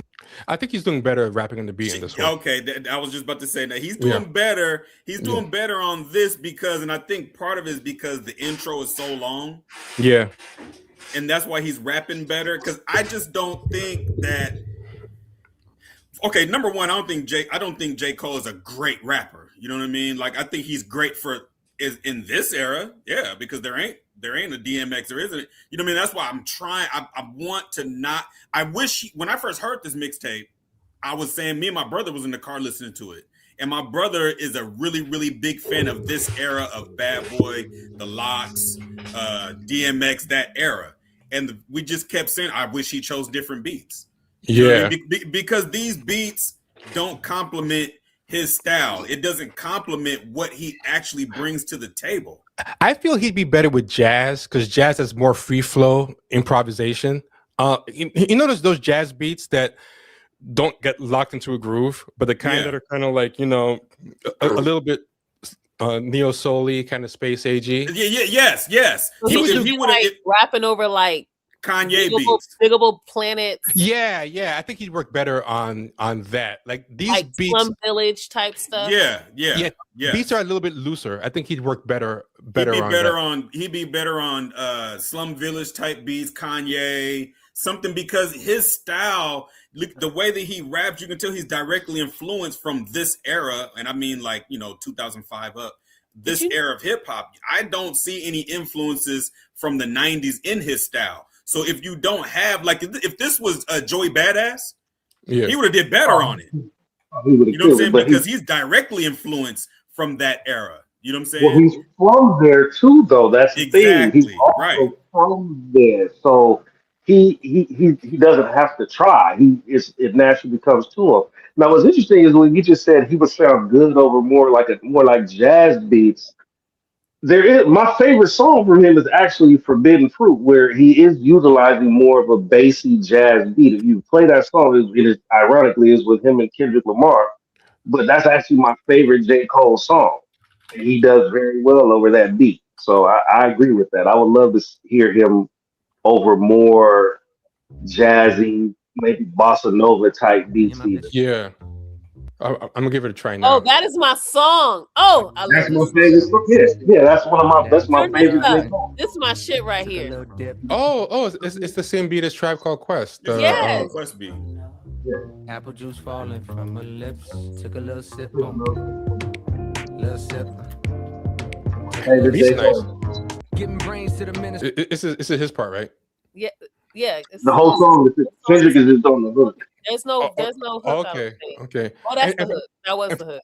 And for the record, if anybody's mad at me for constantly stopping, it's because of fair use. If you let anything play 15 seconds Yeah, straight, so they he's cut fucking you. with our groove because we don't want to get sued Yeah. I'm gonna have to- or removed. Oh no, not even sued. Removed. They stop the stream midstream sometimes. Oh yeah, let's not have that. Yeah, they actually will stop it. Like I'll be talking and I realize I'm talking to myself for 5 minutes. Oh, no. Yeah, that happens. Cut it out. How is everybody else getting around that? I don't know how some people do do whole reactions and doesn't, maybe because they're not live on top of that. I don't know, but yeah, I don't know how people are getting around playing whole songs on their shit. They got to do some kind of clearance. I think some of these labels are just letting it rock because they realize that reactors and streamers are a big part of what's how to get your music out there now.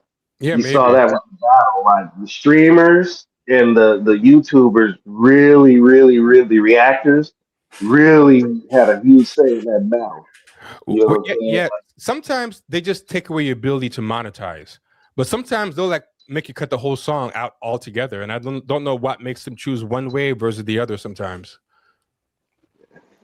Thicker than the Old Testament. Niggas pay for head, but the pussy so separate.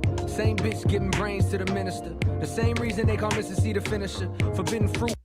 Okay, yeah, that's good. Adam's apple. That's really good. Yeah, he's totally on with the beat. Yes, that's what I'm trying to tell you. Don't you? Yeah. He's on with the beat. I think that beat suits him or whatever. Again, see, he had Kendrick in there, and Kendrick had a knack for helping to produce dudes and get them to be able to do certain things like that. So I don't know how much credit do we give him. Yeah. I mean, yeah. So, So I can be fair. Yeah. You hear Kendrick more on the hook. This one you can hear Kendrick in the background vocals. Yeah. But in the one I was online before the album came out, it's straight up Kendrick on the hook singing that hook. Yeah. So in that case, I'm not really sure what his problem with this mixtape is, because this mixtape is he's not on that beat for me. And this song, I think he totally worked. I think you're right though. I think if he had did more 90s era, Diggable Planets, what's Far Side, more soulful stuff. Yeah, the more soulful type shit. Yeah, like that group, like that type of shit. I think that definitely would have fit his vibe a lot more. Because I think that's a good point. It looks like Ashland Poole made that point that I thought was. Oh yeah. A lot of his early mixtapes, he rapped over more jazz beats. We hear how he sounds over this tribe beat, right? Like it totally suits his sound, his flow. But I don't know if the generation he came in from, I kind of feel like I remember that time when he blew up. People thought that was boring. Like that was the joke about how boring that was. Yeah. I will say this, and this is not a diss. I swear it's not.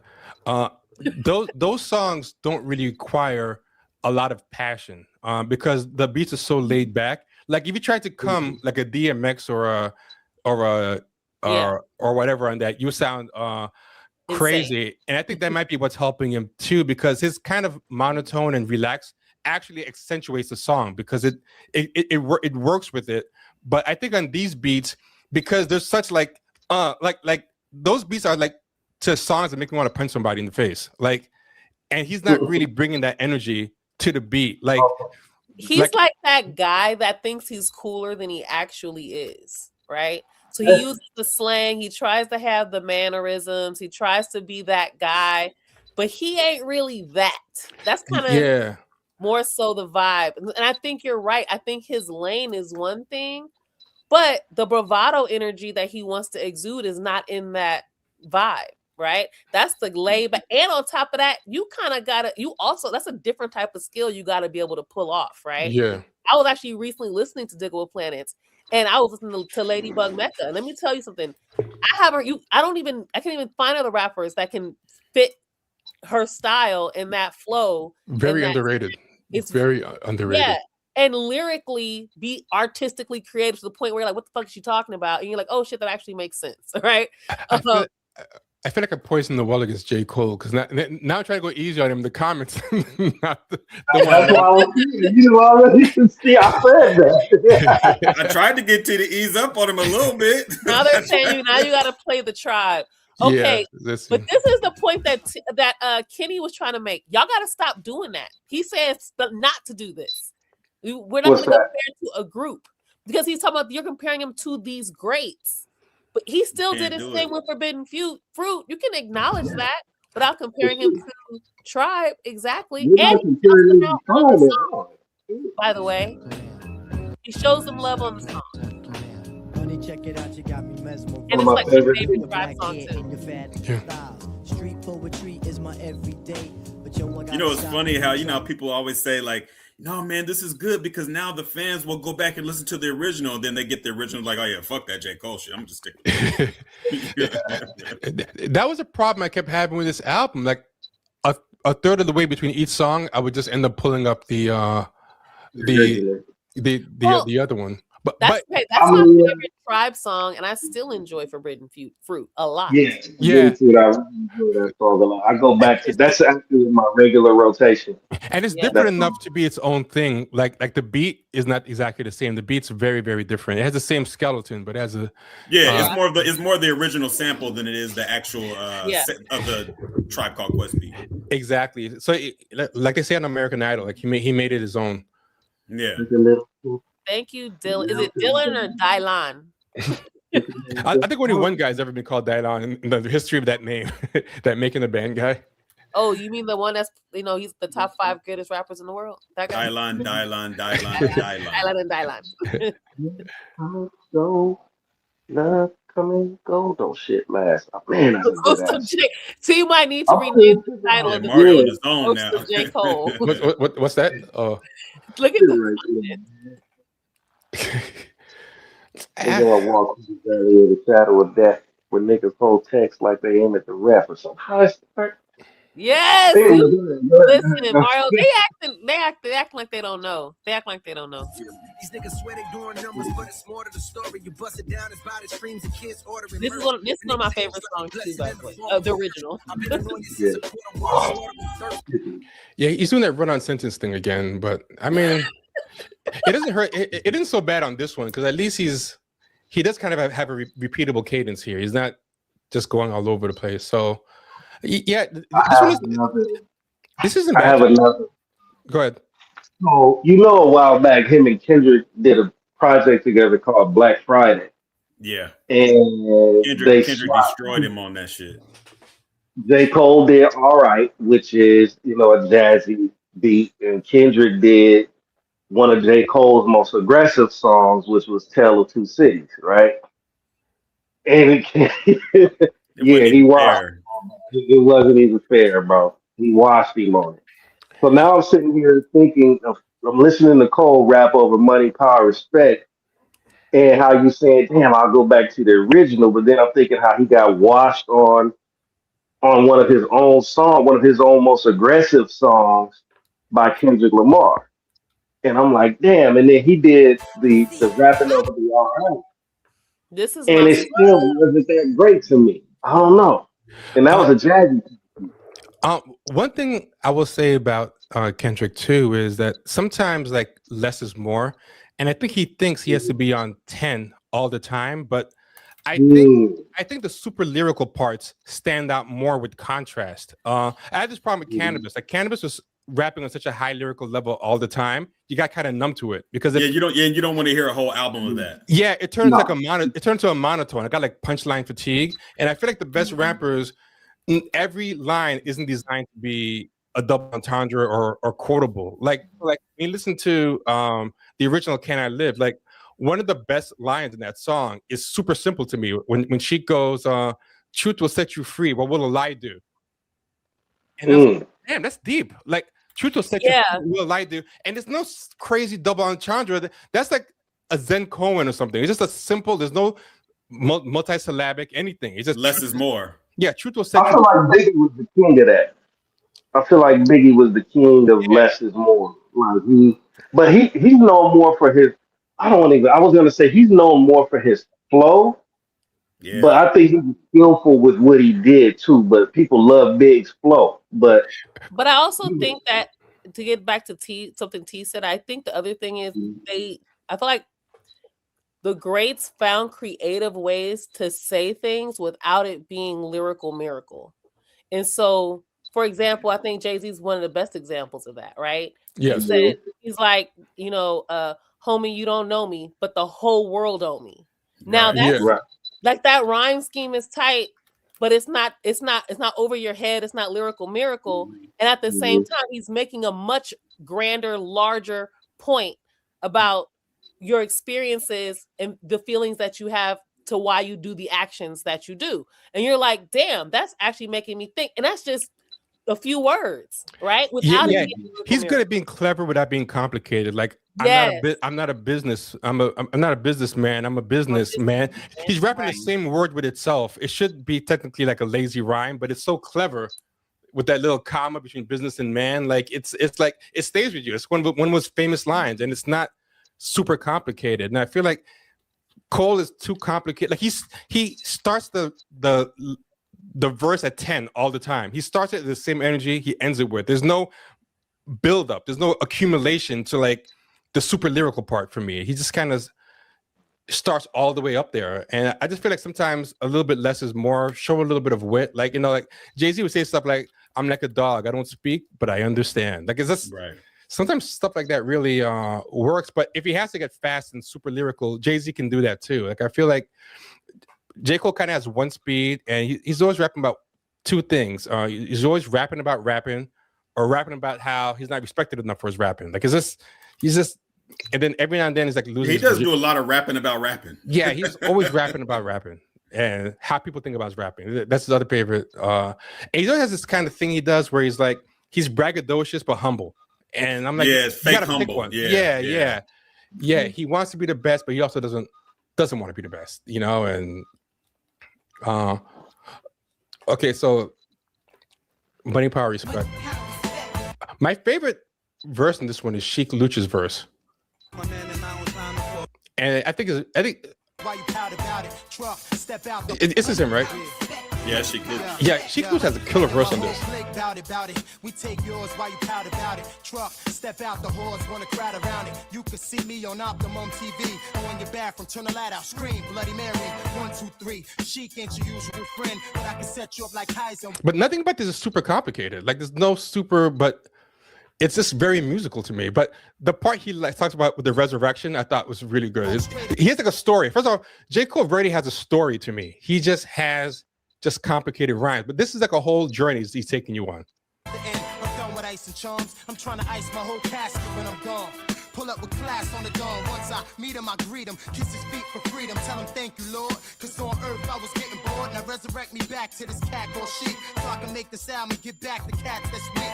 Yeah, I don't know. I just think it's the whole verse has a story. I mean, the whole album has a story, which is money, power, respect. But yeah, I mean, I don't know. I like that resurrect me back to the cat called Sheik. That's just a hot bar to me. And it's just not very complicated.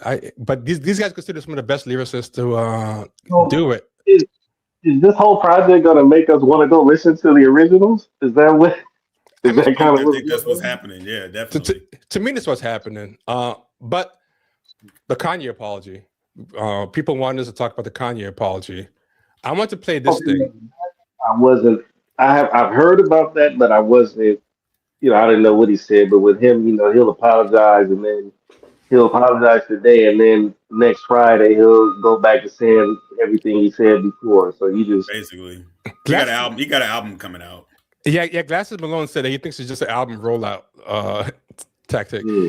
This was something that was playing that was pretty popular. It got like a lot of views and it was all over Twitter, and it really drove me crazy because it reminds me, and Kenny and I talked about this, like these Kanye apologists. There's a certain type of black person that can't stop being a Kanye apologist, but it's not cool to cape for Kanye, so they have to do it in backhanded ways. And this is like a perfect example of like for a certain type of person, Kanye was so influential to their nostalgia and whatever that they can't stop seeing what they thought he was. I'm not even gonna say what he was. I think what they thought he was. I think Kanye was always somebody who was trying to figure out what wave was coming out that was just cool enough to hop on, but contrarian enough to be edgy, you know? And I feel like the first time he had that impulse, he just happened to have it about the right thing, like a stop clock being right twice a day.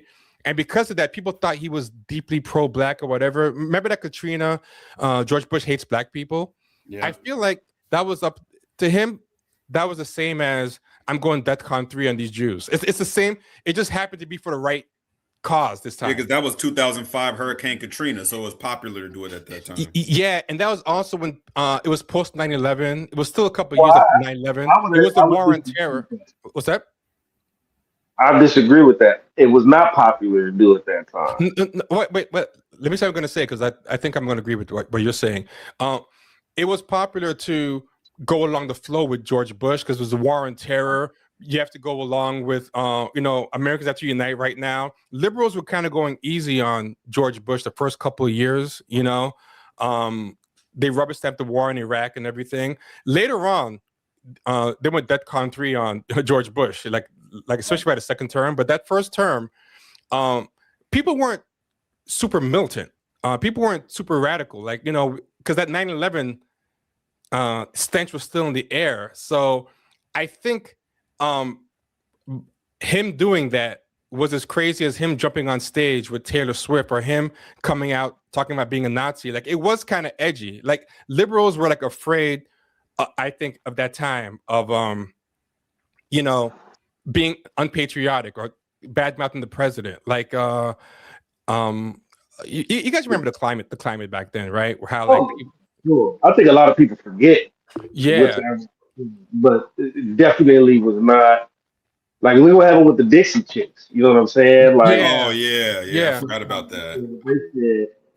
So, but it was cool, as in it's what people wanted. It was the kind of edginess that people wanted. Like, people kind of wanted to say it, but were afraid to, and just because like liberals were dying to go at George Bush, but with the whole Freedom Fries era, the Dixie Chick era, they were like, hiding, and his no impulse control self, he said that edgy thing, but it was an edgy thing that they all wanted to say. Whereas DEFCON 3 and the Jews is not something that's not. It seemed like it just goes one level after another. So back then, 2006, whatever year that was, he does the George Bush don't care about black people, right? So then that actually gets him a lot of attention. You know what I mean? Yeah. Then you go a little bit further, and he does Niggas in Paris with Jay-Z. That gets him. It gets him more attention than it gets Jay-Z, because that's the thing that people won't admit about Kanye. Everything that he did, he told you he wanted to do that. Yeah. He told you he wanted to be pretty much a professional white ass kisser and work for Louis Vuitton. How do we know this? So for somebody this the thing. For anybody that'll say that, no, Kanye is standing up for black because when he went on Sway, and Sway, not just that it ain't Ralph, it was why he said it ain't Ralph. Sway was trying to tell him about a clothing brand that he started. And it was a streetwear brand. And the first thing out Kanye's mouth was, it ain't Ralph. Not, it ain't Carl Kanai. Not, it ain't FUBU. No, it ain't Ralph. So we know for a fact that Kanye has always wanted this. Everything he ever wanted, it was this. And when he got it, which is the racially ambiguous wife, which she's really Armenian, but she looks racially ambiguous. When he got all the attention for his music, when he got all of that, it wasn't enough. It got to the point to where he went on Drink Champs and he shit on Virgil Abloh, who's dead. He got mad because Virgil got the job at Louis Vuitton. Virgil's dead. He was dead when he went on Drink Champs and said this. There was the same episode of Drink Champs when he admitted that wearing the backpack and doing the whole underground hip hop thing was all a fake. Yep. It wasn't even real. He did it because that's what was popping at the time. So everything he's done, this is exactly what he wanted. So when he gets on there and says slavery was a choice and all that kind of shit, it's all for attention. But you know what I think too, to piggyback off what you're saying is America was so conservative around that time, and everybody was so like fake patriotic because of 9/11 for a couple of years and the war on terror, that it was the contrarian thing to do, to say something very liberal and It was anti. easy to do that. It was easy. What's that? It was easy to do that. It was. Well, I'm gonna say it was easy. I think the opposite. It was kind of edgy at the time. Yeah. I'm talking about for a black person, it was easy to do that. Okay. Because we'd always been saying that. No, So I mean, you gotta remember, Mos Def was popping at that time. His song, he had the song. Bush didn't. He said Bin Laden didn't blow up the projects. Who was you, nigga? Remember the song? Bush took down the towers. Mos Def had a song doing that. He got a lot of grief over that too. Yeah. But it was. But it was like something that was kind of the anti-authoritarian thing to do. Like, if you want to be like edgy and anti-authority. But it's gotten so, the climate has gotten so woke now. Like now it's so mainstream to say something like George Bush did it, or to say the liberal thing, or to say the woke or whatever thing, that I think he kind of started getting that whole, conservatives say, conservatism is a new punk rock because the mainstream is so liberal now. The TV is so liberal. The corporations are even so woke now that if you want to be punk rock now, you have to actually be racist or whatever. And I think that's kind of what happened to him. He always wanted to rebel, and it just happened at the first time. His rebellion just happened to be on behalf of black people against white people. But around the Black Lives Matter era, being cool with black people was like the most mainstream thing on earth. Like Target has a black section, being punk rock is being MAGA now. Every store that I passed by in the George Floyd era had like a Black Lives Matter fist in the window. The Irish bar has one. It's I will say this though. I'm gonna shoot Kanye a little bell. Yeah.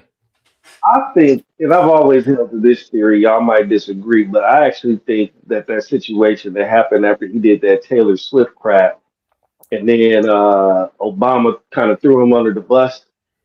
I think that kind of like set off a chain of events that made dude lose his mind. You know what I'm saying? To have Barack Obama. Ain't that the same award show where on the red carpet he was drinking a bottle of Hennessy? Yeah, there's a lot of weird things. Drunk. There's a lot of weird things with that show. Like for example, a lot of people don't know that Taylor Swift and Kanye had like the same agent / publicist. Yeah. And people feel like the publicist arranged, like he was both the representatives, this publicist, and somehow he's conveniently drinking on the carpet for everyone to see him. Yeah. And then later on it comes up, and it was very speculated that it was planned by the show. He was drunk. People started saying, "Well, he's only doing that because his mom just died," and all this. She wasn't that big yet. That really brought her to a new audience. Say, that same agent was in a magazine or online blog, something. They interviewed him. This is around I want to say 20, what was that, 15, 16, somewhere around there. He said that incident, that moment catapulted Taylor Swift to the mainstream. Yep. She wasn't mainstream yet. She was a country artist. You got to remember, country music, it's still its own world, right? Yeah. Very few at that time were crossing over. Like that was still a slow thing. Like it was like you would get a few. Like the first one to do it was like Shania Twain, right? Like to really cross over. But then it was like Dixie. Like you only had like one or two. Then Leanne Rimes. Then like you can name them, right? That crossed over. She hadn't crossed over, and she went full pop, right? She came. So they took her out of country music. She wasn't even making. She doesn't even make country music anymore. Well, maybe she does. I don't know. But she was making basically straight up pop music for a while. Straight up pop right now. Yeah, intentionally. You know, you got to remember because what happened is country artists would try to cross over, and then their country people would abandon them. Right. So we're gonna play this. Not enough to puke or nothing, just enough to be annoyed. I never seen a group of men this consistently pathetic. So this is about Kanye, and this guy is trying to shoot Kanye some bail over Fit and Fresh. Fresh and Fit, yeah. Yes, you got it. Fit and Fresh sounds funnier though. I swear every time. But this guy is trying to. Yeah, deleted. Okay, he's a Kanye, kind of like a Kanye apologist a little bit. A little bit. little bit. He's trying to pretend not to be because he's hopped on this Team Kendrick wave on YouTube. Yeah. But so like right now it's not cool to like Kanye. So he's trying to pretend he's condemning Kanye, but he's secretly shooting him bail throughout the whole thing. And he did the same thing with Nicki Minaj too. He had this thing pretending to go after Nicki Minaj, but he made sure to glaze her really hard in the beginning and say she was the best female rapper to ever do it and all this stuff. But you're gonna see it. This is very interesting because I think this is a great picture into the mind of a Kanye apologist. Myron's dumbass face pops up, or Andrew, or Sneeko. My body does that little dry heave thing, like not enough to puke or nothing, just enough to be annoyed. I've never seen a group of men this consistently pathetic. Any man whose entire personality is hating women is already telling on himself, because that's not masculinity, that's unresolved cafeteria trauma. These are the same dudes that are still mad they weren't the guy girls wanted in school. And instead of moving on from that, He still Keith Lee right there. What's that? Do with anything? Was that just part of the audience? Like, why did he show Keith Lee right there? I don't know. This is the thing that these people do now, where they just overfill the video with clips. I think because some conventional wisdom came about that people have no attention span, so you have to put constant sound effects and switches. So there's a lot of people in here and scenes that are just switching to switch. People do that a lot now, like on TikTok and stuff. Someone will be telling a story, and they'll have a picture within the picture of somebody cutting a cake. And it has nothing to do with the story, but it's like they want to give you something to focus on, and then someone else be playing video games in the corner and just doing stuff as if they're afraid people can get bored if they're not constantly like over. Like every 3 seconds, you have to change the image on the screen. Yeah, that became the conventional wisdom, and there's that sound effect that they all on the screen. So he just randomly. And that thing is like boom, boom. Hold on, I'll play the sound effect. It already appeared in this one. There's a sound effect that they use all the time, all the music now. You'll know it when you hear it. That little dry heave thing, like not enough to puke or nothing, just enough to be annoyed. I've never seen a group of men this consistently pathetic. That one, boom. Yeah. That's in everything now. Or the new one, fuck. Yeah. Oh, that is so. I want to just stop somebody for that. With anger and podcast microphones. The leader, I'm the commander. They're always mad. Like, why are you mad? Like, damn, always saying the same dumb shit on loop, like a broken NPC dialogue. And I'm not shocked they're back in the headlines. Like, why would I be? They do this all the time. This is what they do. It's different because they all gathered together. It was like a dork gathering. They felt dope too. Look at them. Now, first of all, I think these are easy targets. Like, I'm not saying that they're not terrible, but they're kind of easy targets. Like, but I don't know who these people are, brother. Good for you. Your brain's not poisoned. Now I feel bad about showing this to you. Okay, this guy is Nick Fuentes. He's in the middle. He's a white supremacist that's become like super popular. And then okay, I know, but I didn't know. Is he in the middle? Yeah, he's in the middle. And then the guy on the left is a guy called Clavicular who takes all these steroids and gets plastic surgery and does all this stuff. So he's supposedly already infertile at 19. From all the things he takes to look better. He's obsessed with being good looking. Or as he calls it, looks maxing. Looks maxing, yeah. And then the guy on the right is Sneeko, dressing like Tony Montana. Okay, I know who that is. I'm that guy. No, yeah. You're not. Shut up. This is season after season of the same dusty behavior. That's what's so funny about it. They're not acting brand new. They've been like this. So basically, all these guys have been inspired by Kanye. Is that Andrew Tate right there? What's that? Andrew Tate on the far left. My left. Yeah. Okay. What kind of mic do you have? You sound like kind of, I don't know how to describe it. Yeah, it sounds like there's an echo. Yeah, or like it sounds like it's slowing down your speech or something. There's something weird. Oh. Like you're in a hallway or something. Yeah, like your voice goes in and out kind of.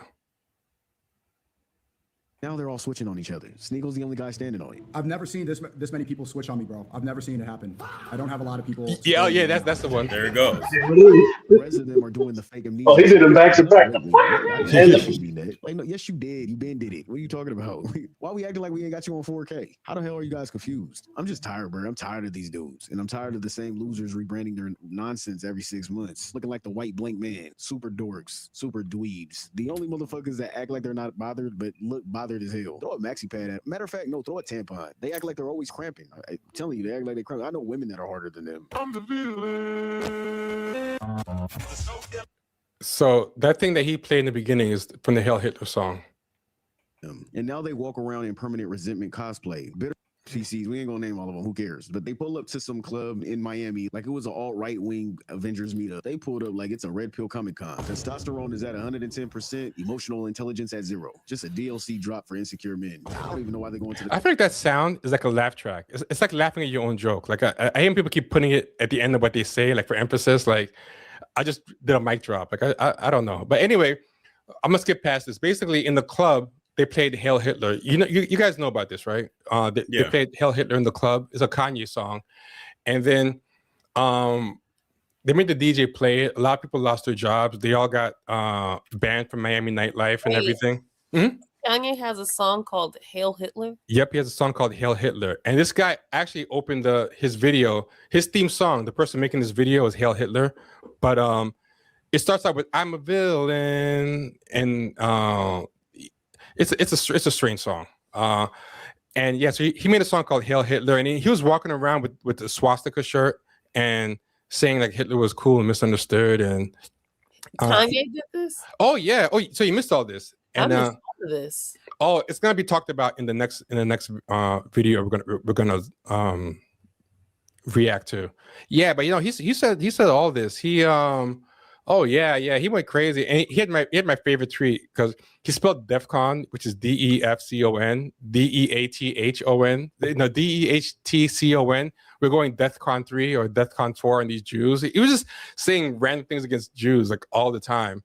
I thought it was just the stuff about the industry or something he said a long time ago. Oh no, he I didn't even know about this other stuff. Yeah.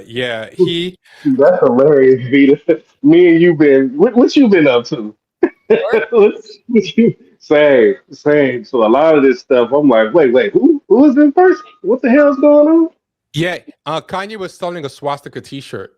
I did not know this. That is wild. I knew none of this. Yeah, I'll show you right now. I'll take a break to show you. The next video we're going to talk about actually talks about. I legit thought it was just like some shit he said a while ago about like the industry and controlling the industry, entertainment. So this is him wearing a swastika T-shirt, I think in February 2024 or 2025. Then he was selling the T-shirt online. Yeah, he was doing a lot of crazy. I didn't know. Yeah. He was on one. And I'm surprised you missed it because it went viral on Twitter too. I don't know how I missed it. I legit knew nothing about this. I kind of ignore Kanye and anything Kanye related. I think all black people do at this point. Majority. Oh my God. Yeah, and he had. I'm horrified. I did not know that. That is terrible. Yeah, he did a song called Hail Hitler, and supposedly he was mad. I think his account got locked for the DEFCON 3 tweet. I'm trying to find it because it's forever funny to me. In 2022, he posted he was going DEFCON 3 on Jewish people. The remark was part of a broader months-long series of anti-Semitic outbursts, including praising Adolf Hitler, denying the Holocaust, and spreading conspiracy theories about Jewish people controlling the media and the banks. And and so forth. So then he had the song called Hail Hitler. It was never played anywhere, so I never heard it, even though I knew of it, and I was never going to search it out. So anyway, because all these red pill guys were playing the Kanye song, it made a lot of people aware that Kanye had a song, Hail Hitler. So he's coming in to shoot Kanye some bail, but he's acting like he's gonna condemn Kanye. But he's trying to find a way to condemn these guys, but leave Kanye off the hook. HH is a song that openly praises a dolphin's ugly ass. So now he's talking about the song HH. I guess they didn't want to say the whole name because of YouTube getting taken down, but I'll say Hail Hitler. It was banned all over DSPs, and since its release, Ye has took it down off of social media. So of course, when this hits the internet, everybody's going off. Mainstream media, local officials, they're pissed off. The club owners put out a public apology, fired staff, launched an internal investigation, and banned the entire group. People laughing and celebrating Heil Hitler and Adolf Hitler. I cannot believe we're even seeing this and witnessing Miami Beach. Soon after reports came out, they are basically blacklisted from Miami nightlife in general. And honestly, what club wants to be remembered as, hey, that's that Nike place. Let's go over there to get drinks. The Miami Beach mayor condemned it publicly. Everybody pissed off. Then the blame shifted. They turned on each other real fast because reports said the song request came from Funes and Sneeko and Myron. Not the DJ, not the club, not nobody else, just them. Andrew Tate started going PR mode. He's trying to distance himself. He denied it. He said he didn't like the shit. I didn't play it. I didn't ask him to play it. I didn't dance. I didn't sing. In fact, the only time you see me on there is me storming out of the bus saying this is ridiculous and leaving. But I know why it was played. It was played because of this. It was played because it gets traction in a world where everybody is bored of everything. So they all blame each other. I'm gonna skip ahead. You don't know what to do with that shit. Give me that shit. You know when you see a nigga like, bro, gotta talk facts. Public, they're seen all of them throw that damn salute up. I'm not understanding why they all blame it. Okay, here we go. I don't want to throw universally. I thought we were friends. Wait, I want to show you one thing. The mayor called me up. I forgot about this. But I know why it was played. It was played. So check this out. He says that he doesn't like the song. He never heard the song, right? I'll keep watching. Of this. It was played because it gets traction in a world where everybody is bored of everything all of the time. And that's why these young people are encouraged constantly. But it is kind of ridiculous. It does feel a bit unfair that I'm standing in a nightclub. A song comes on that I did not request. A song comes on that I do not dance to. I do not repeat the lyrics to. I just stand there. And then they want to attribute somehow the song playing to me and it all being mine. Which is ironic because I remember him slapping it in a Lamborghini not too long ago. So he had a social media post. He had a social media post with the song and him driving to it. So that was a lie. I've been thinking we should bring the Nazi salute back. So what was supposed to be a flex turned into a national embarrassment and social exile. And that's where that shit ends. I mean, they deserve all of it. They're fucking dumb as fuck. They're stupid. And I have no remorse for any of them. I think it's crazy how they're trying to turn it all on one person, but they all deserve it. The next section of this video is going to be about Ye because he's pretty much the cause of all of this shit. Let's see how many people I piss off. The selective listeners that like to cry and announce their exit like it's an airport. It was a Jewish doctor. It's a dog whistle. There's places that can't play hell. There's songs that you think it's fun. The niggas don't know it. Like, motherfuckers get on the elevator with a motherfucker, you look like, Now insert Ye. Ye was pissed off. He let everybody know he was upset and he didn't rock with it. But of course, Ye is catching the backlash of it because it's his song. It's a hate song. It came from one of his most reckless errors, the tweet first and think never era, the he don't give a fuck era. And the thing is, Ye created this. Maybe not intentionally the way he thought he was going to create something. They're already shooting him some bail. Yeah, not intentionally. How many different ways can you intend Hail Hitler and all this stuff and the swastika and saying all this stuff about the Jews? Like he's like, he created, maybe not intentionally, he's being irresponsible. Like what? Like he's a child. Yeah. Rock with it. But of course, Ye is catching the backlash of it because it's his song. It's a hate song. It came from one of his most reckless errors, the tweet first and think never era, the he don't give a fuck era. And the thing is, Ye created this. Maybe not intentionally the way he thought he was going to create something. So what do you think he was going to do when he sold swastikas and said, you know, I go in Death Country and the Jews and wrote a song called Hail Hitler? Like, it's not like he had a lyric where it might have seemed kind of, you know. Yeah. And I understand when people say stuff like, okay, you meant it one way and it was used in a way that you could have never expected. But there's only one way that this could be taken. In like, I can't believe Nazis like my Hail Hitler song. Like, yeah, so I'm gonna sell merch. Oh no, what did I just do? I can't believe all these Nazis think the swastika is for them. like what were you thinking? Like, how? Like he didn't ever explain what he was meaning to do when he did all this. That was misconstrued. These people used it exactly like he meant. He had all these people over his house. He played Hail Hitler for Sneeko, one of the people there. He's hung out with all these people. Yeah, so like all they did was recite what's in. It wasn't like they changed the words or anything. They said it exactly like he sang it, and somehow they somehow are taking his words out of context or something, or you know, whatever. But irresponsibly, he created the ultimate douchebag anthem for all the bigots of the world. And when you say wild, hateful, unfiltered shit long enough, you don't get to choose who connects with it. You don't. Do you see the problem what he just said? Because I want to make sure that I'm not imagining the No, problem. no. He said you don't get to choose who connects with it. He does get to choose because he actually sought these guys out. He hung out with these guys. These are people. Oh, Mario's there. These are people he chose.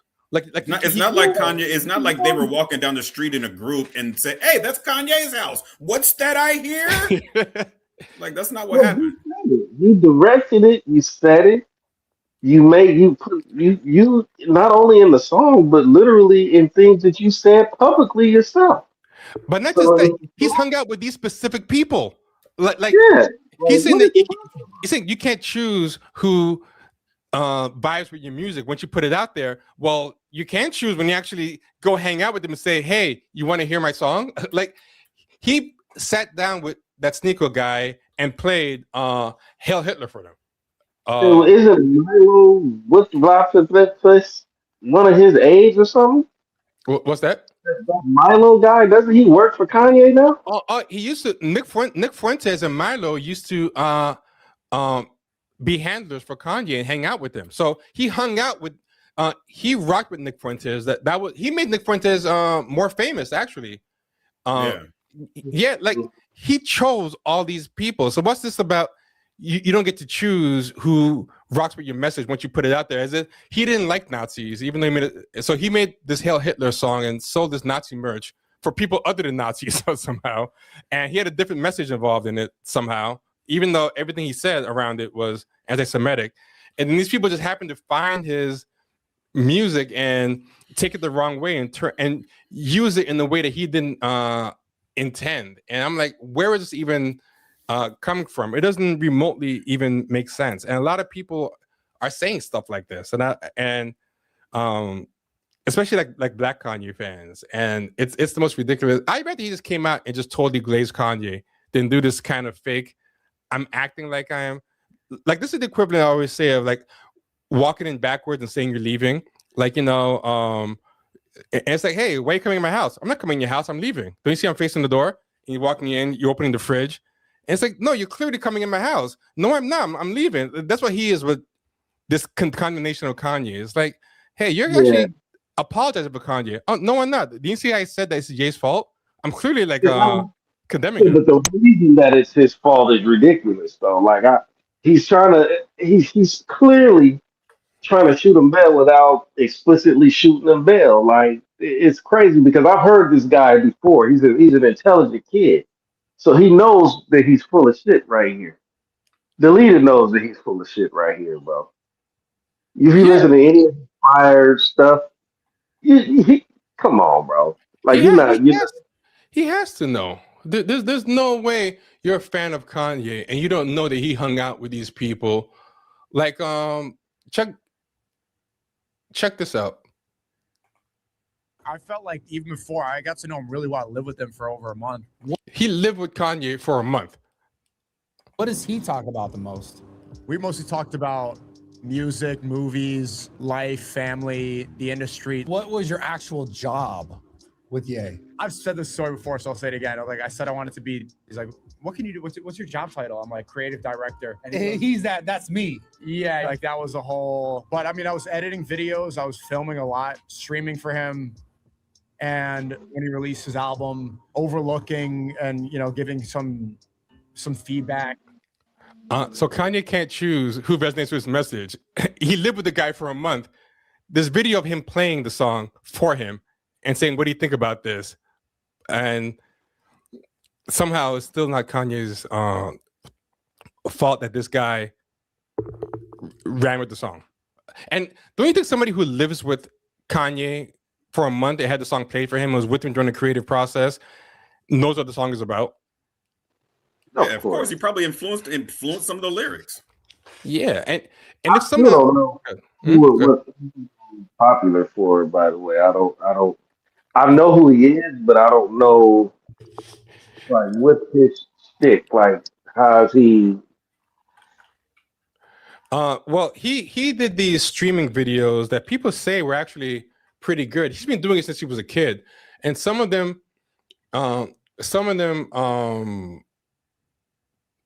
really like were supposed to be pretty good. Like they're very thoughtful and whatever. And then as he got older, he became an edgelord and whatever.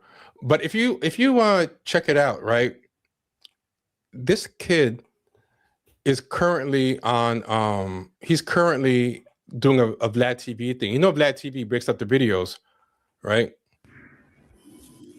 So yeah, he started an annoying ass trend. Yeah. Yeah. So check out this. Well, the stream plays, the song gets introduced. Is the whole song played on stream? Yes. The whole song. Original version of the song, yeah. Right. So this is when it was first when they first debuted the song. So this is a stream that they had, and they played the Hail Hitler song. And so Sneeko is there, and Kanye, they got an early version of the song. And then on May 8th of 2025, he actually releases the Hail Hitler song. On my stream. So he had the song before Kanye released it. Sneeko had it, and they played it on a stream. Then Kanye debuted the song on Sneeko's stream. So again, tell me how Kanye has nothing to do with this guy running with the song. Glad I ain't never beaten the allegations, because I swear this sounds like a deposition. What's that? I said Vlad is never gonna beat the allegations. Yeah. This sounds like a deposition, bro. It does, right? Right, but then it gets released on streaming platforms initially. And it was taken down. And it was taken down. How long did it take for them to take everything down? A couple hours. Couple hours. But not only was the song taken down from most streaming platforms, he was actually banned from performing in most European countries. His visa got taken away from Australia, and his wife is from Australia. So I know he wanted to go visit the family and he couldn't do that. And initially, it really stopped a lot of his performance and touring. So this is why you see him performing like South Korea, China. He's got a show in Mexico City coming up. There's a lot of the big Live Nation. Yeah. He was supposed to do a big show in Brazil. I know that got canceled. Nope. That's the whole reason he's apologizing and doing apology tours with the Jews. Protested and so forth. Like, what was it like to sort of see him get shut down on all these different Right, I mean, levels? both times I was around him was for the big shutdowns. I was there for EA24 at post Adidas, post Q DEFCON 3, and then I was there for. So he was there when Ye tweeted DEFCON 3. So clearly this guy understands what Kanye means. He's lived with him for a month and was with him during all these moments, debuted the song with him, talked to him about the song and all this stuff. So yeah, this video is ridiculous, and it just gets worse.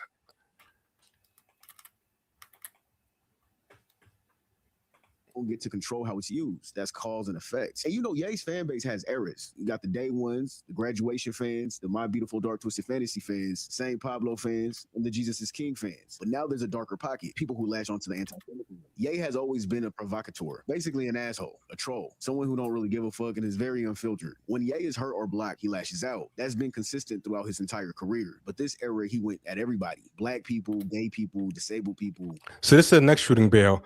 He was coming at everybody. So the Jews weren't anything special because he was making fun of everybody. Oh, they hurt him. Oh. He was not he was not making fun of everybody. So it's all good.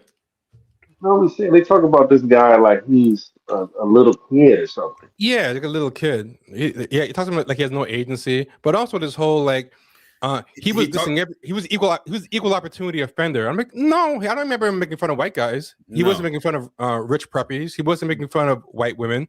The reason why they treat Kanye like a child, because that's how these people act. These dudes are all 30, 35, almost 40 years old, and they still are in this edgelord trolling. Yeah, they're all trolls. Bullshit. Yeah, they won't grow up, so they don't want Kanye to grow up either.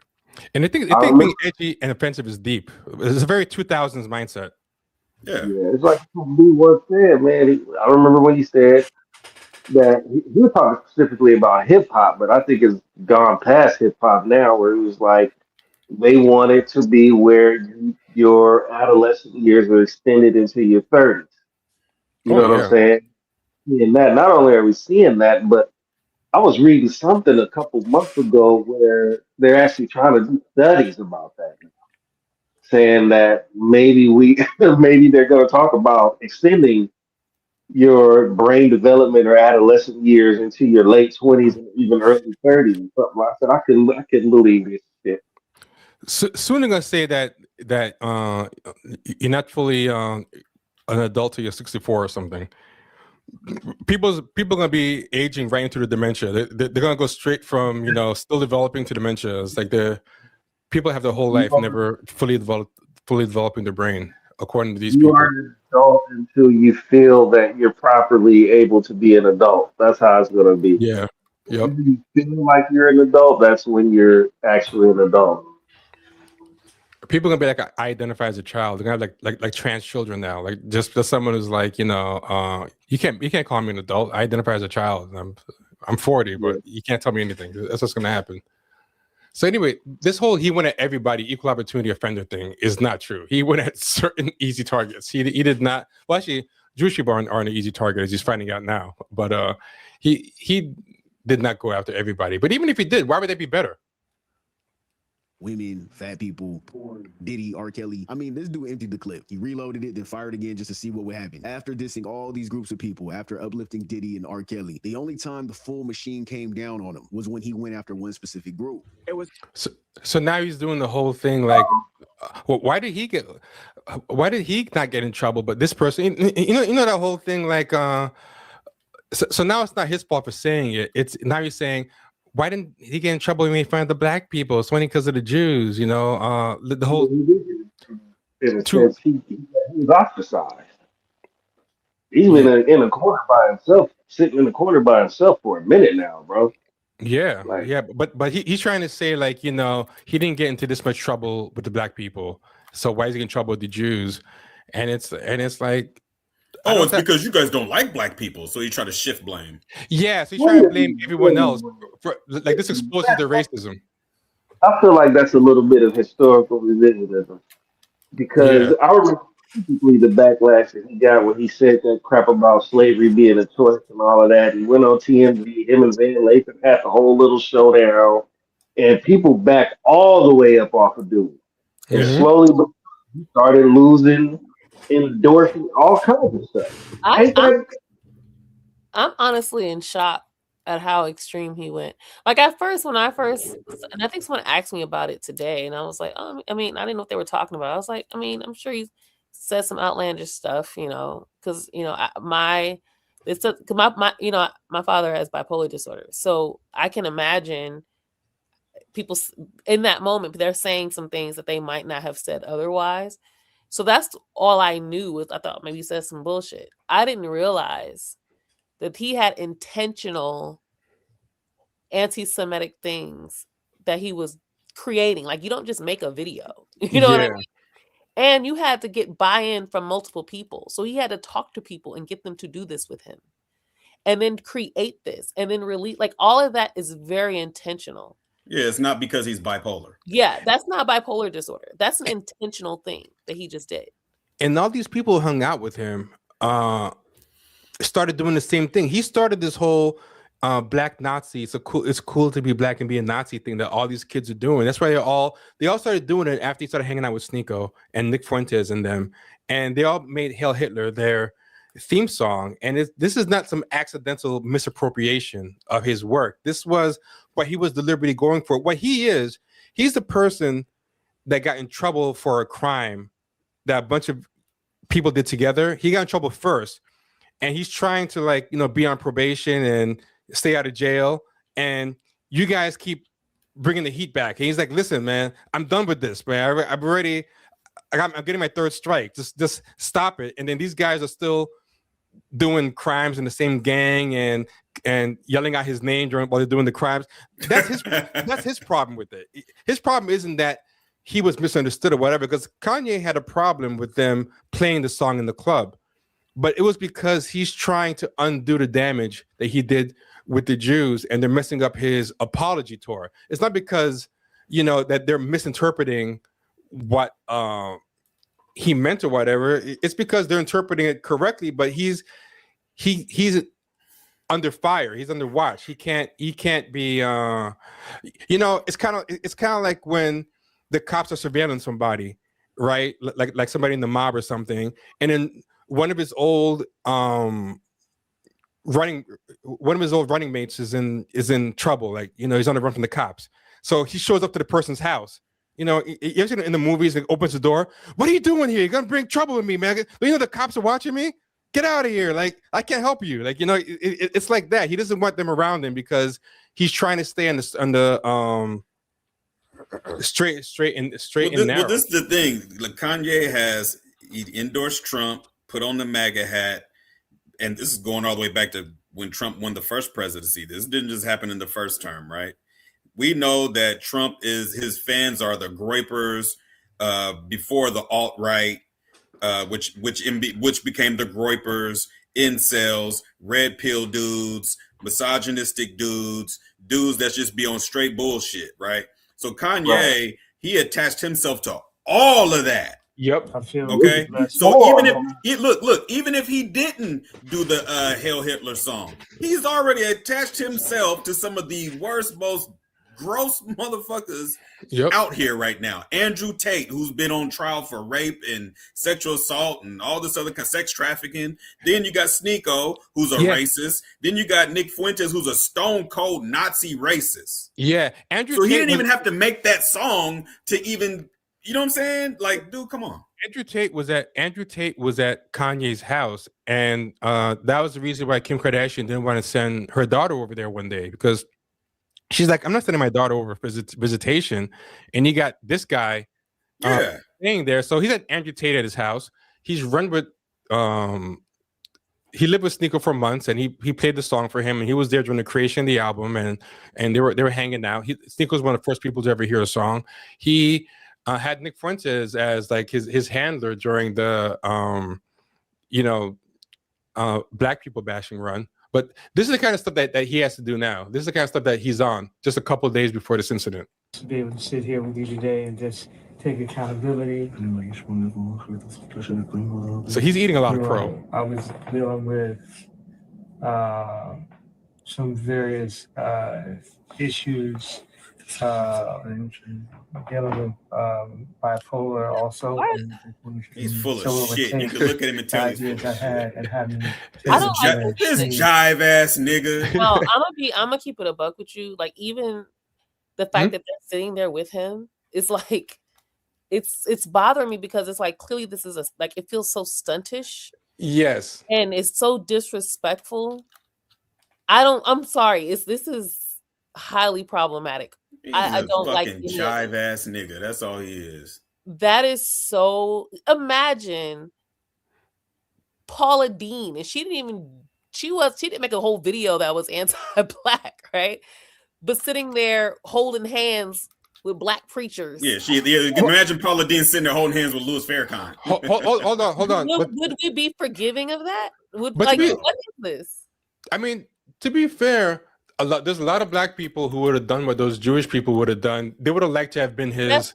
What would our reaction to it have been? Oh yeah, totally. But I don't think anybody is digging this either. They all think it's like embarrassing spectacle. Yeah, he's full of shit. Yeah. I don't think anybody's moved by that. I think it makes everyone involved look bad. It makes him look bad. It makes the people. That's what I'm saying. The people who are doing this, they look bad too. I think about how black people would react to that. I can only imagine what the Jewish community how they would react. Like, this is nuts. Like, yeah, I'm very skeptical that the Jewish community is very moved by that. They probably think makes them look cheap, like they're selling out their integrity. I'm so. Yeah, I guess I'm in shock. That I'm like, the apology shit is like, what the fuck are you talking about? Like, I don't think this is the first time he used the bipolar thing as his cover, as a cover story. I don't think this is the first time he's done that. I think he's done it before. He brought it up again in the written apology that he did. So he's done it more than once now. I mean, there's people out there that can say the N-word today, and they do it all the time. The N-word with the hard R, and they'll apologize. Yeah, so this is like when you get in trouble, and instead of just dealing with your licks, you're like, well, so-and-so did the same thing, and he didn't get in trouble. Like, come on. I hate that argument, because it's like, are you therefore saying we should excuse people for doing it, or are you saying we should have got that motherfucker too? Yeah, exactly. That's what I'm gonna have with this. Like, yeah, because that's what he keeps doing in this video. Yeah, pointing out someone else's bad behavior in order to justify yours or to cover yours is pretty weak. I'm. This is so offensive. Will not lose their bank accounts. They will not get banned from countries, and that's reality. The black community polices itself. However, institutions don't protect us the same way. No, the And black Ye community does proved not that in the- police itself. Yeah, I don't know what he even meant by What the that. fuck is he even talking about? There's so many black people that shot Kanye bail, kept buying his clothes even after that. They argued with other black people for canceling him. Like, y'all too sensitive, or blah, blah, blah. So I don't think everybody was on code with Kanye. That was a group of marginalized niggas that were doing that, though. I think No, by and those large, Yeezys sold a lot. That was not just a few. I saw a lot of people wearing Yeezys after he black said all people, that. Yeah, black people, Hell yeah. black people A ve- getting Yeezy.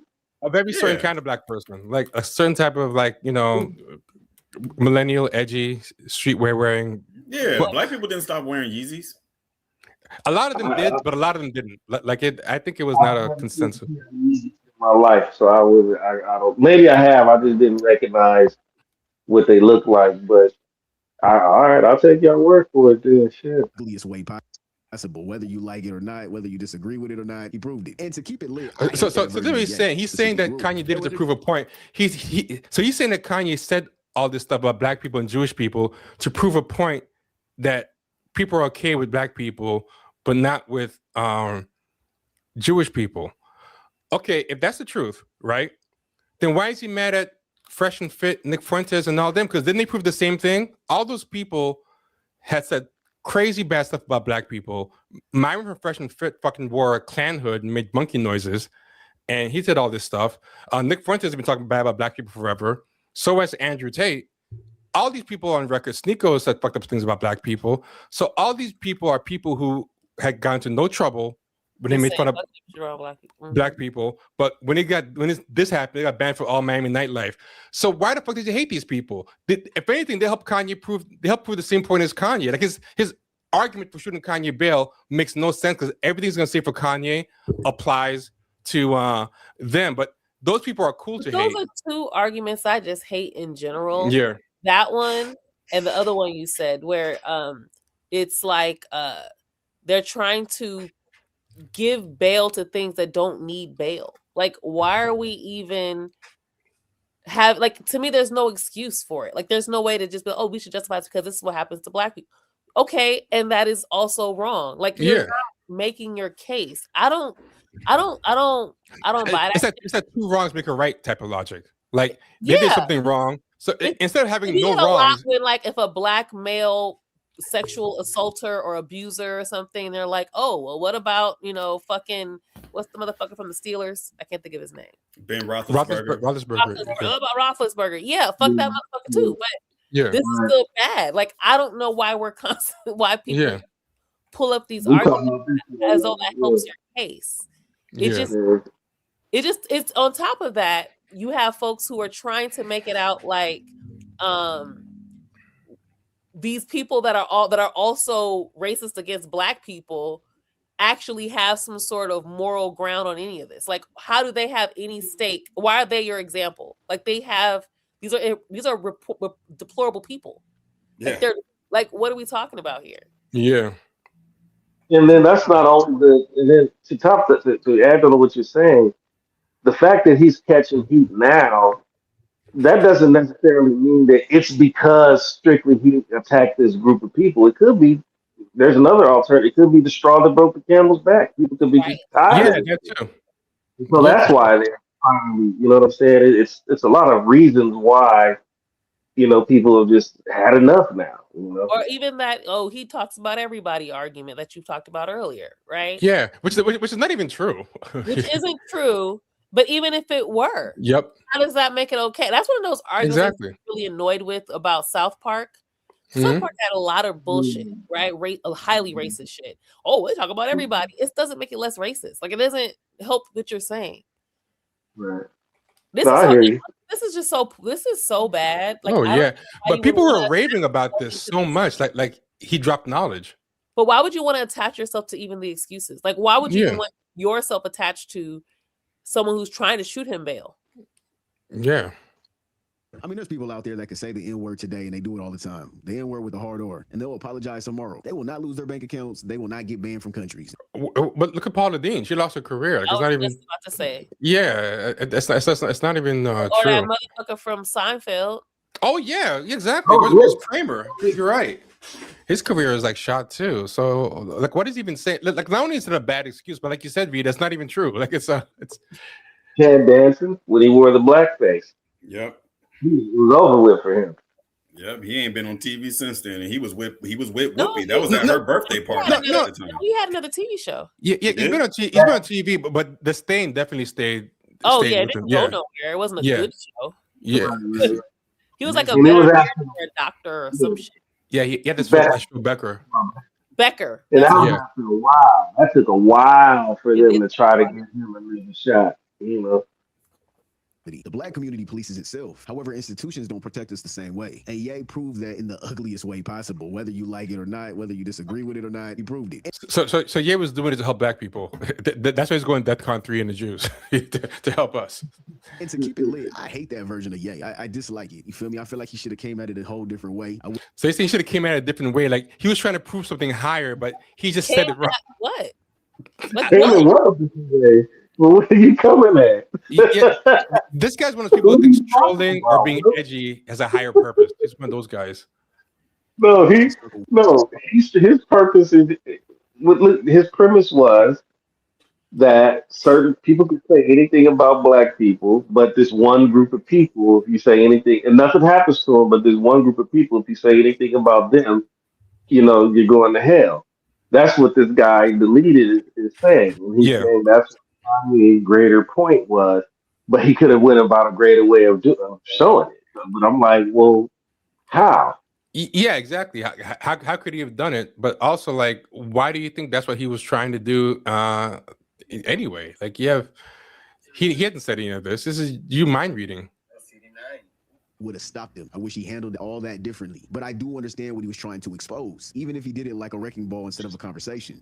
So he was trying to say something good. He just did it like a wrecking ball, and he should have done it in a better way. So I don't know what should he have said. Hi to Hitler, like like not put the hail there, like what? Should he have said, hey Hitler, how's it going? That Hitler guy, got a little bit, but his point in general was a valid point. He just went a little far in trying to, come on, bro.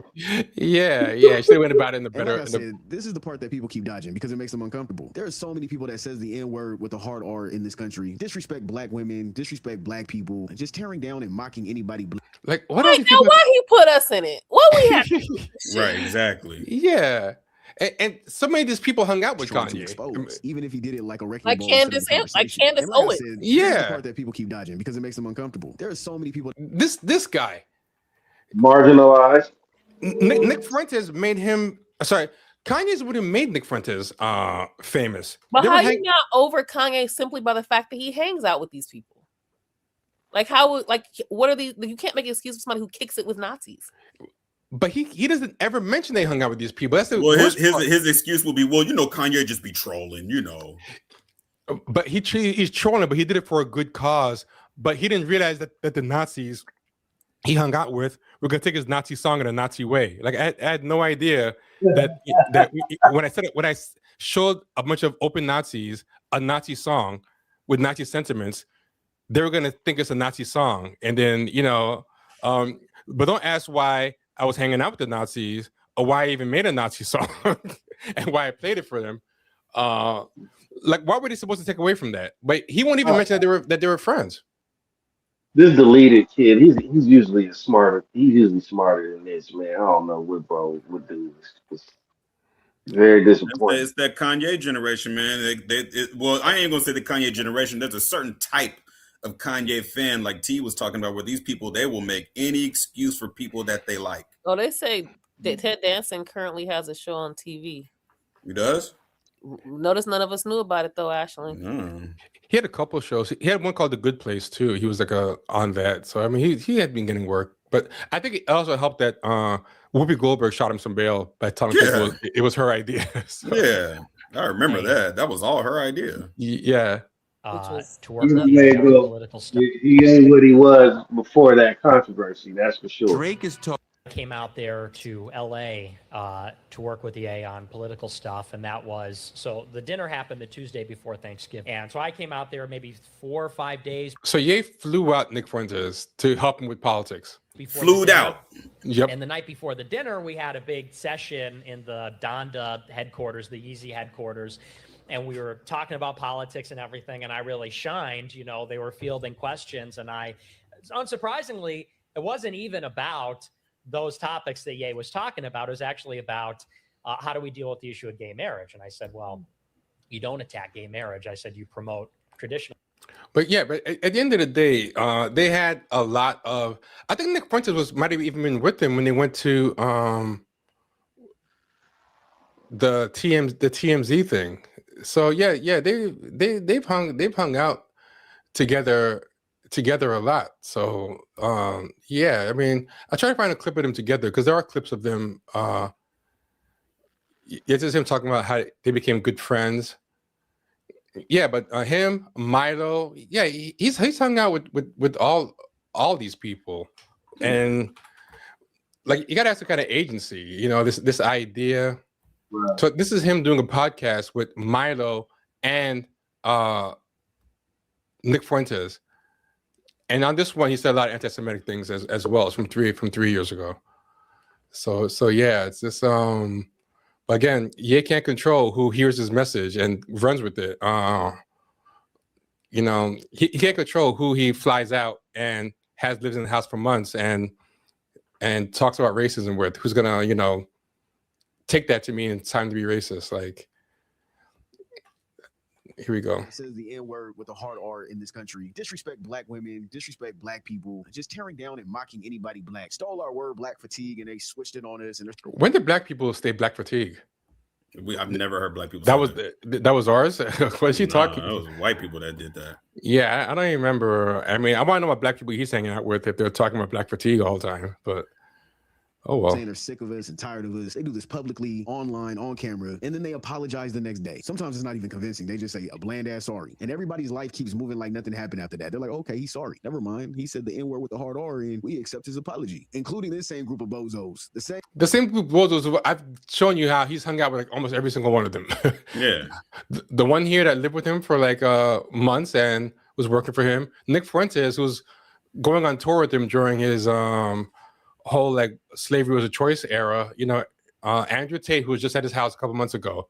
Yeah, these are the losers. Andrew Tate, who's the reason why he wasn't able to see his kids. Remember, he went online talking about they won't let me see my kids and all this other kind of stuff. Then kind of find out because he's hanging out with fucking Andrew Tate. Kanye would hang out with these guys over deleted, and deleted here defending him. Kanye would choose. He's like DJ Academics for Drake. Yeah, exactly. That's the real reason why I think he hates these guys, because he feels like they're near Kanye in a way that he wishes he was near Kanye. Kanye should be hanging out with him and shooting game with him. I think that's the real reason, because there's nothing ideologically different about these guys than Kanye. And any type of Nazism they had, he was okay with and was totally on board with. There was no miscommunication or misunderstanding or out of context anything. The only people I haven't seen Kanye directly with is the Fresh and Fit guys, which I'm surprised. It seems like a natural fit. I don't know why that never happened. Same dudes getting dragged in Miami have been saying the hard R's, shitting on black women, pushing misogyny, and been acting superior since the start of their careers. And nobody cared. Yeah, of course, certain subgroups will go at him, but the world didn't care. No one cared. And he just keeps leaving out that Kanye was totally emboldening them, and they were saying the N-word in front of him. No one cared that they would make fun of black people. They just shrugged like, okay, whatever. There was no mayor statement. You know who else didn't care? Kanye.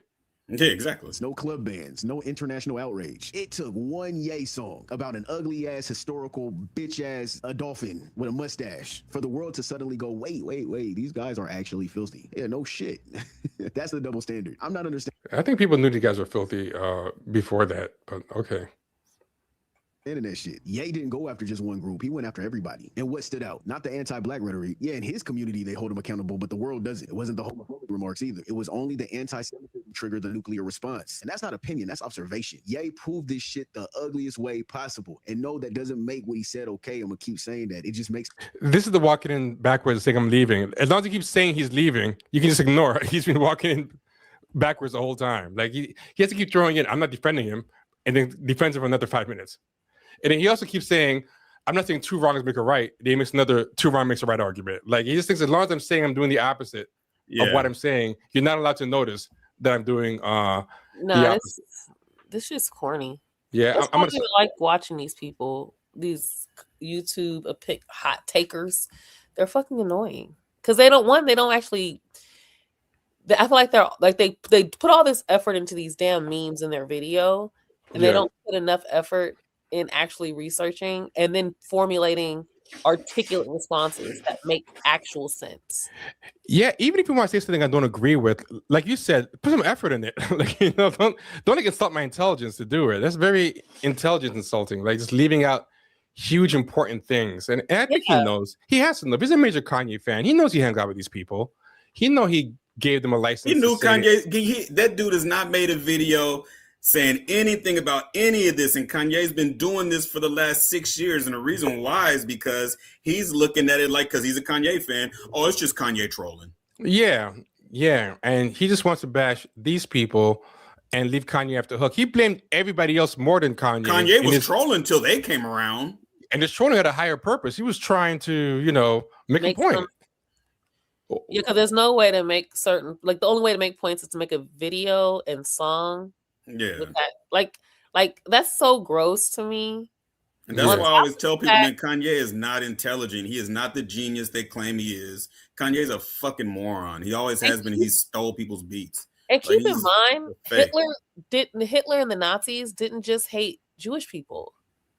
Like he hated, and the Nazis, even before Hitler, had done horrific things to Black people as well, and various other groups, gay people, everybody. So it really doesn't make any sense to defend it on any level. On any level. There are no passes here. He's trying to dig through the pile of shit to find a diamond. I like that comment. Okay. He said, I think Myron person said wouldn't hang with Kanye because he hates Black people that much. Yeah. I think there's some truth to that for sure. For sure. Everyone hit the like button. I forgot as a YouTuber you're supposed to say that. This is the last video I'm going to play, but this one I wanted to play it as an example of a good YouTuber. So Vita, you said you don't know why you watch YouTubes. This is one that I think is good. The last one I watched was precisely the one that I played was precisely because I knew he was going to do that. So Kenny told me that this guy made a video taking down Kanye. I said, I bet he's going to shoot him bail. There's no way he's really going to take down Kanye. He's going to be 10 days taking him down because he has something similar with Nicki Minaj where he was talking about Nicki Minaj's villain turn, but he was putting so much glaze on her while he was acting like he was taking her down. And I think he's one of those people that whatever he liked as a millennial young person, he is going to be like loyal to it, but he also wants to chase what the algorithm is rewarding. So he has to do these takedowns but sneakily shoot a bunch of bail throughout. But this one I thought was very good, so I wanted to put it as a palate cleanser. This a guy called Jew Almighty, no pun intended that somebody named Jew is talking about Kanye's anti-Semitism, but it's J-U. Slavery for 400 years. For 400 years, that sounds like a choice. And everything he said and done since like 2013 has made it clear that he does not care about the Black community. From Confederate flags and swastikas on clothing, MAGA hats, White Lives Matter shirts, anti-Black statements, cozying up to white supremacists, becoming a puppet for anti-Black influencers like Nick Fuentes and Candace Owens, idolizing Hitler. I like Hitler. I do not. The Holocaust is not what happened. Let's look at the facts of that. And Hitler has a lot of redeeming qualities. Praising Nazis. You're not a Nazi. You don't deserve to be called that and demonized. Well, I see good things about Hitler also. The Jew, I love everyone. I'm done with the classifications. Every human being has something of value that they brought to the table, especially Hitler. And then the demonized. Also, take a look real quick. I see a lot of redeeming qualities. In case you didn't see it, in the corner is who's with him? Again, Nick Fuentes. There's a million clips of them hanging out together. Nick Fuentes went with him to every single press appearance during this time. So again, how you hit Nick Fuentes but not him? I don't get. Hitler. And in the process, inspiring an entire generation of black and brown alt-right white supremacists.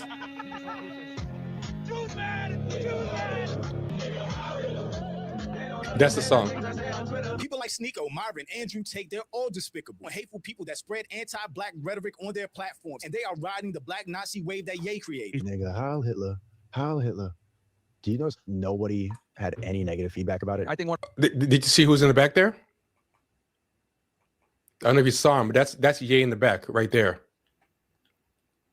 Do you know nobody had any negative feedback? Yeah. So again, back about it. I think one of the most lied about figures in history. I definitely think by far one of the most lied about figures in history. You know, I'm kind of thinking we should bring the Nazi salute back. That's why I personally would never rock with Ye again. And this is coming from a day one college dropout fan who through his run up until My Twisted Dark Fantasy in 2010, Kanye was my favorite rapper. I've had major life milestones that played out to Kanye's music. But at the end of the day, I'm pro-black and I care about my community. And I don't think we should be supporting someone that doesn't rock with us and has given white supremacists a cosign. So when I see that Kanye took out a full-page ad apologizing for his racist, anti-Semitic past, the one thing I noticed is he didn't really apologize to the black community. We didn't get an apology, just a my bad for letting y'all down, when he did way more than that. Like, you was there for 400 years and it's all of y'all. But I'm Jew. Welcome to the channel. Please like and share the video. Don't forget to sub. Now, I think it's something. So Kanye took out a full-page ad in the Wall Street Journal to publish. I think there's something important that that the leader guy didn't mention too. He talks about how people act one way with Jewish people, but they don't treat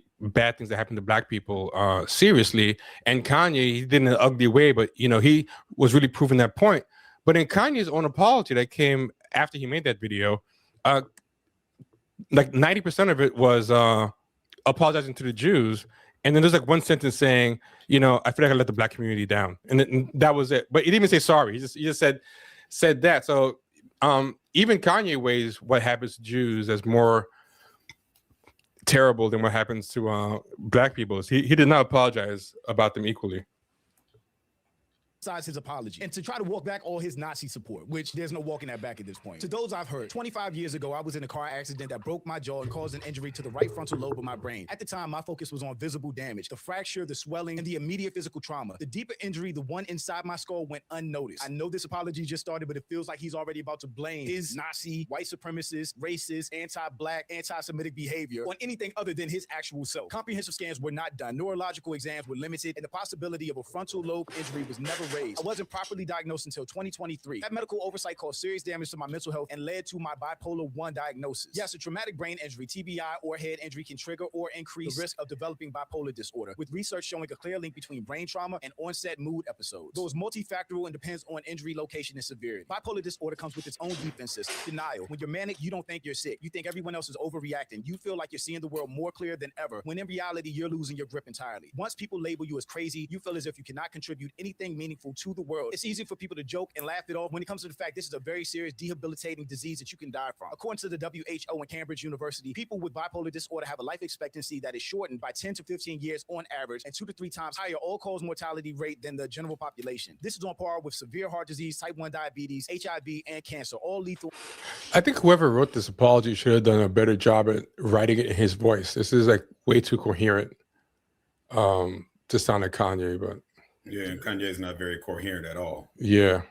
And fatal if left untreated. I lost touch with reality. Things got worse the longer I ignored the problem. I said and did things I deeply regret. Some of the people I love the most, I treated the worst. You endure fear, confusion, humiliation, trying to have someone who was at times unrecognizable. Looking back, I became detached from my true self. In that fractured state, I gravitated toward the most destructive symbol I could find, the swastika. Time out. If this man is about to blame becoming a Nazi on a head injury 24, 25 years ago that led to bipolar disorder, I'm going to throw my computer. I'm going to throw my computer. Because what the fuck? I guess now was a good enough time as any to tell you. I grew up in a single parent household, and that single parent had undiagnosed bipolar disorder. So I saw it all, heard it all, especially when I was 12, 13 years old. I saw the peaks, the confidence, unstoppableness, ready for the world, can do anything. I saw the valleys, the uncontrollable depression, sadness, wanting to not be here anymore. And as a kid, living with that parent by myself, I went through a lot.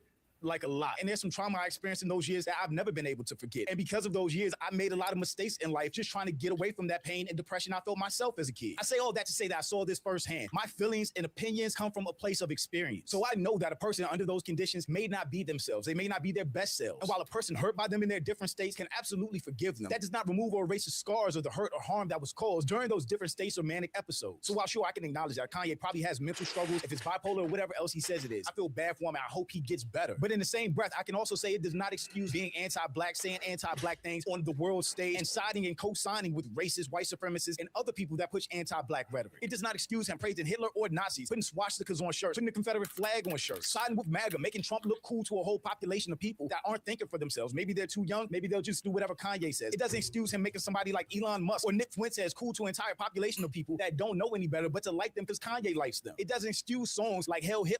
I think it's something that, you know, for some reason, the leader ignored altogether that Kanye made these. The whole reason why we know so many of these people is because of Kanye. I don't know if you guys discovered Nick Fuentes when I discovered him, but I discovered him through his association with Kanye. I never knew who he was. I didn't know who he was either until then. Before that, you know, the same with a lot of these other people. So yeah.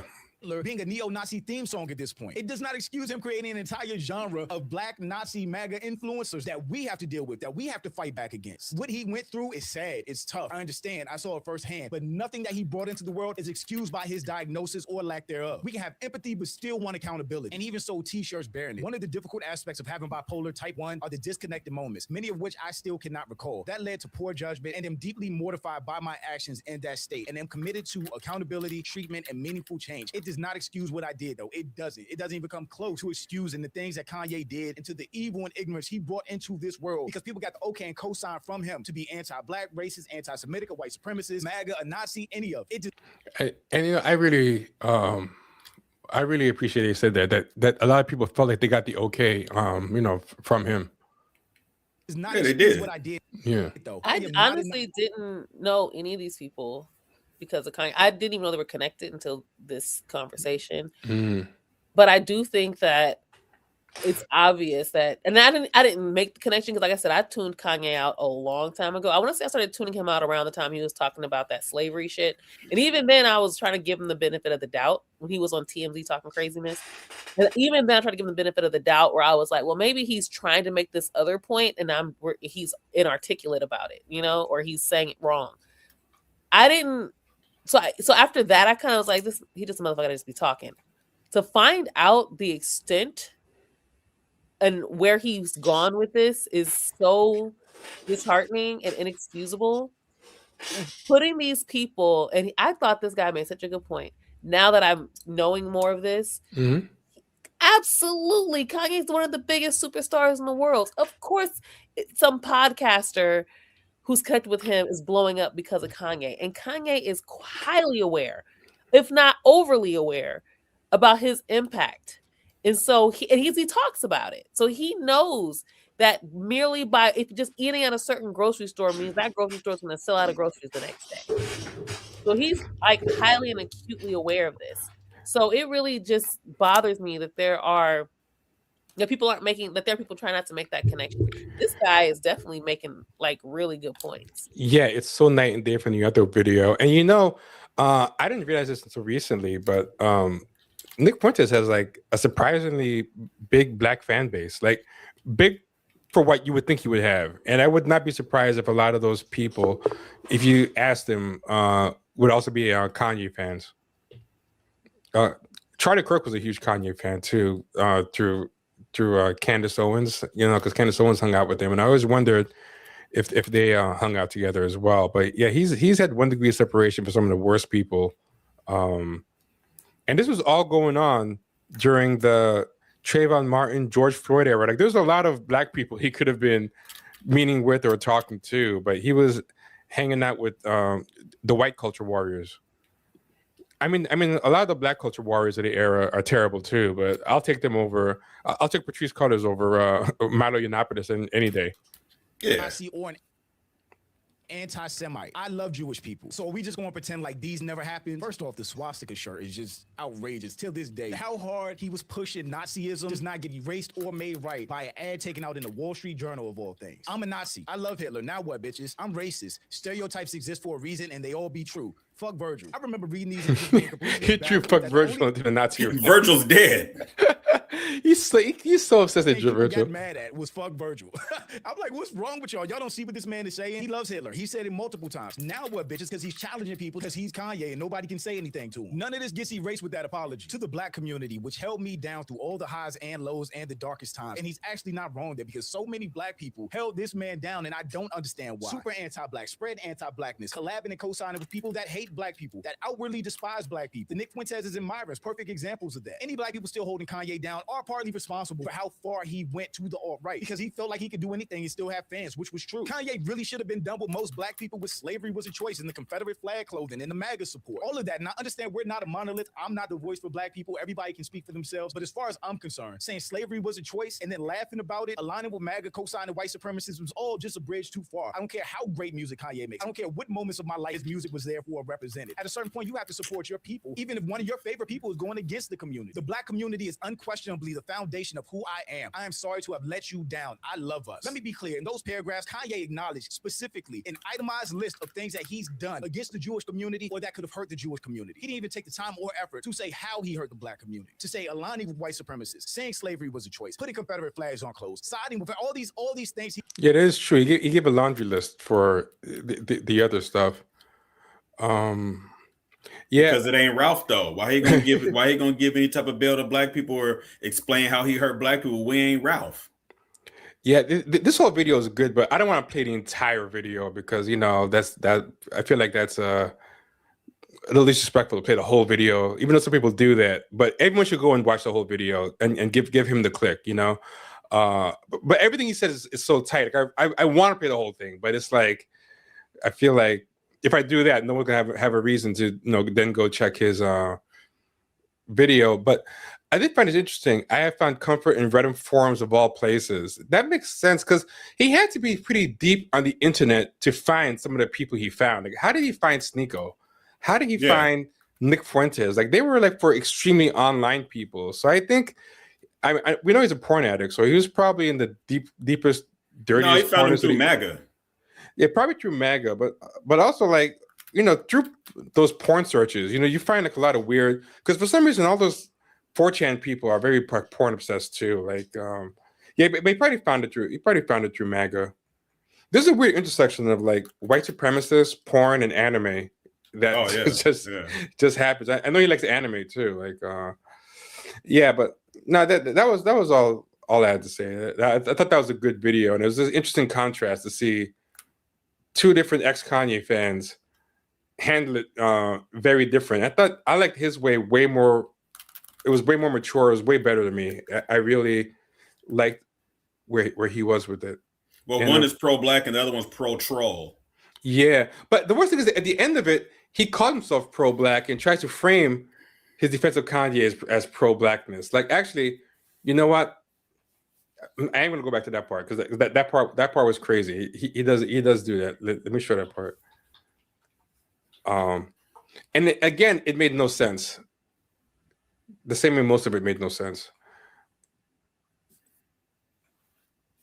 He starts going all over the place, and then it doesn't make sense. But he does this.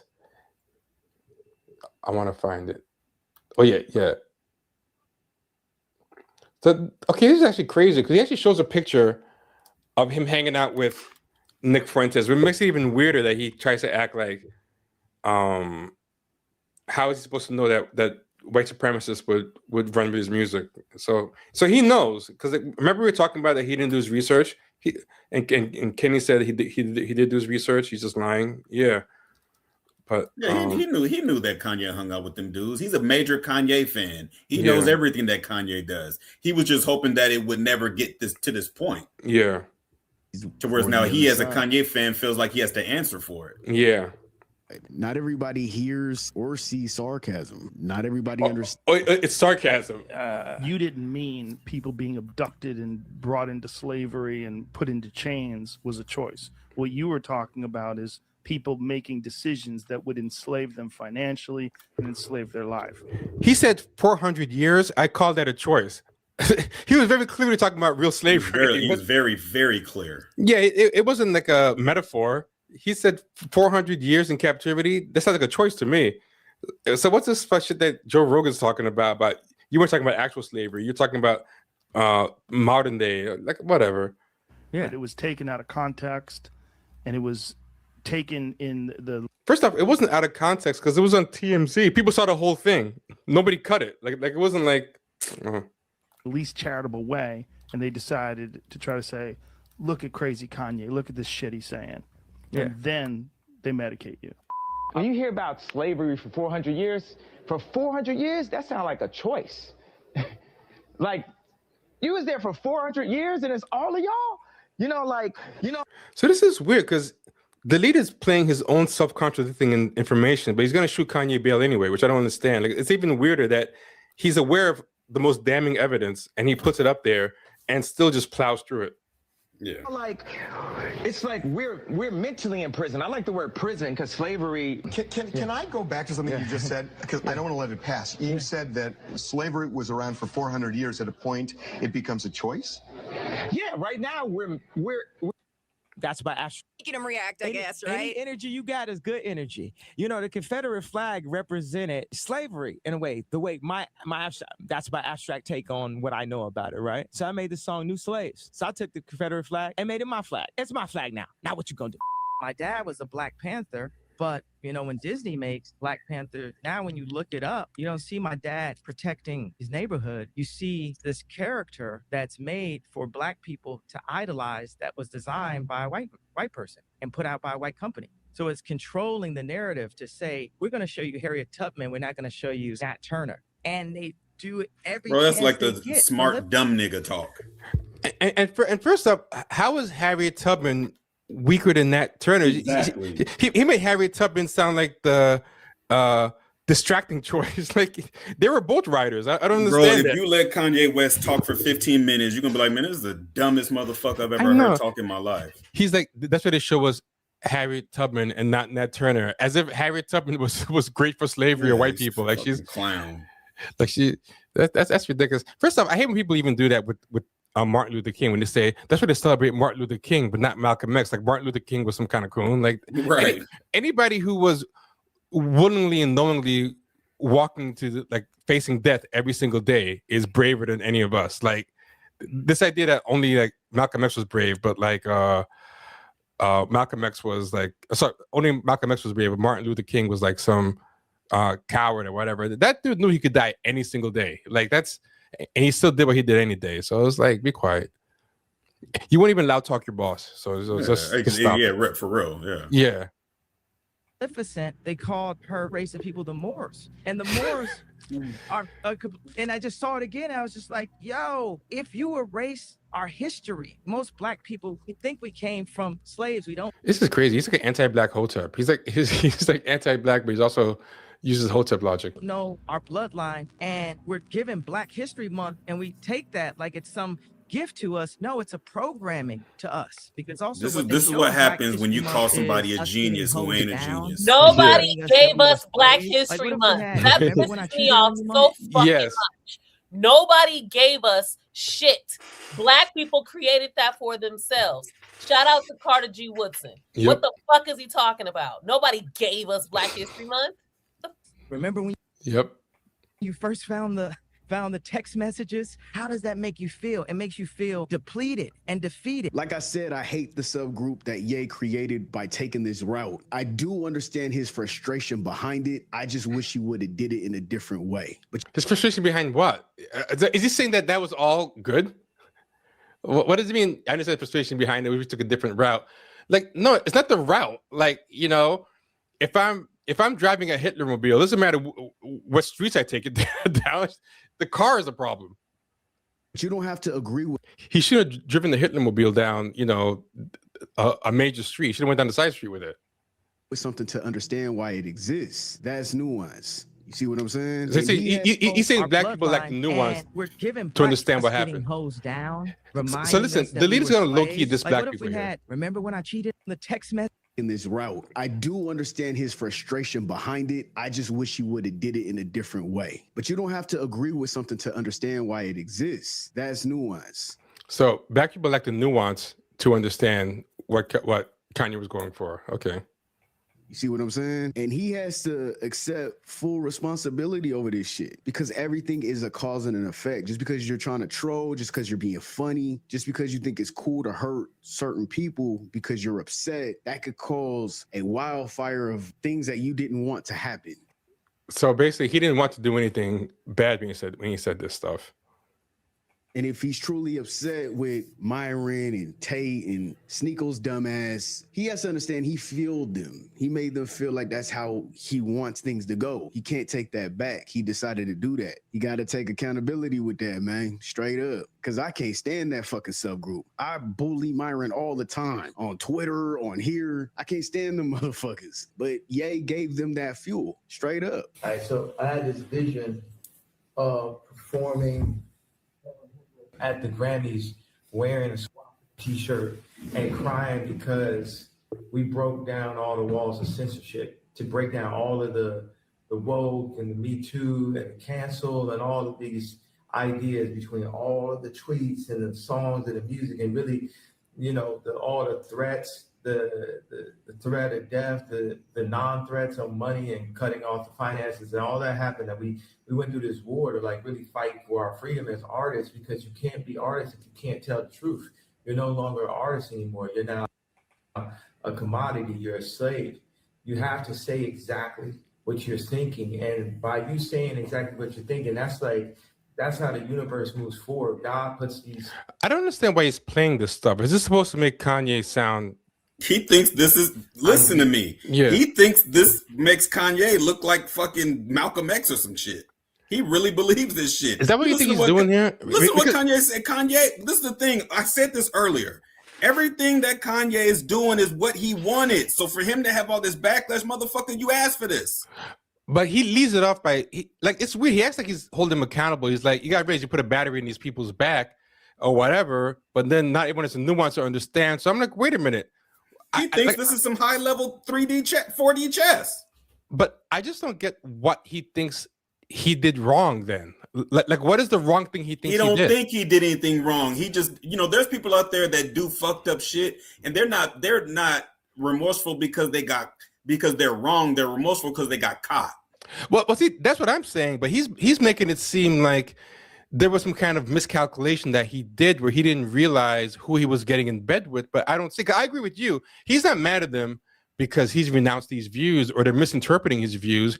He got caught and he's in trouble, and they're bringing the heat back on him because the people who are holding his feet to the fire, you know, deleted thought that this was gonna go all the way to the bank for Kanye and his trolling, and the next album's gonna go platinum. Like, he's delusional. This is a delusional person. I never understand people who think that trolling is some higher calling. Like, yes. he was just trolling. Like, okay, so what? Like, Nick Fuentes trolls black people. Like, all the people that you say you hate them for their trolling. Yes. Like, all these people are trolls. So I mean, aren't you about everybody being insulted and breaking down censorship and whatever? So why are these trolls bad, but your trolls not? Especially because they're just parroting him. Like, get out of here. Like, that's how the universe moves. Brand ideology. That was him acting. Is gonna walk away with their own interpretation, though. So here we go. Truth. You're no longer an artist anymore. You're now a commodity. You're a slave. You have to say exactly what you're thinking, and by you saying exactly what you're thinking, that's how the universe moves forward. God puts these ideas in our head. I didn't mean to go back this far. Sorry. And look down and should have fallen so many times by control people for just saying what I actually felt. Like, for me, I always took the song as a subliminal, like a hidden message type of shit, double entendre type of thing. But everybody who hears it is so Hail Hitler's the double entendre. I don't know if I can't play the song because I'll get banned. But oh, I know what I'll do.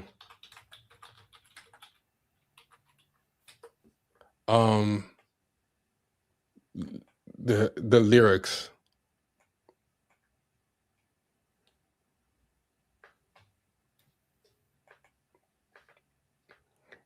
Let's see what the double entendre is, because maybe we're missing it.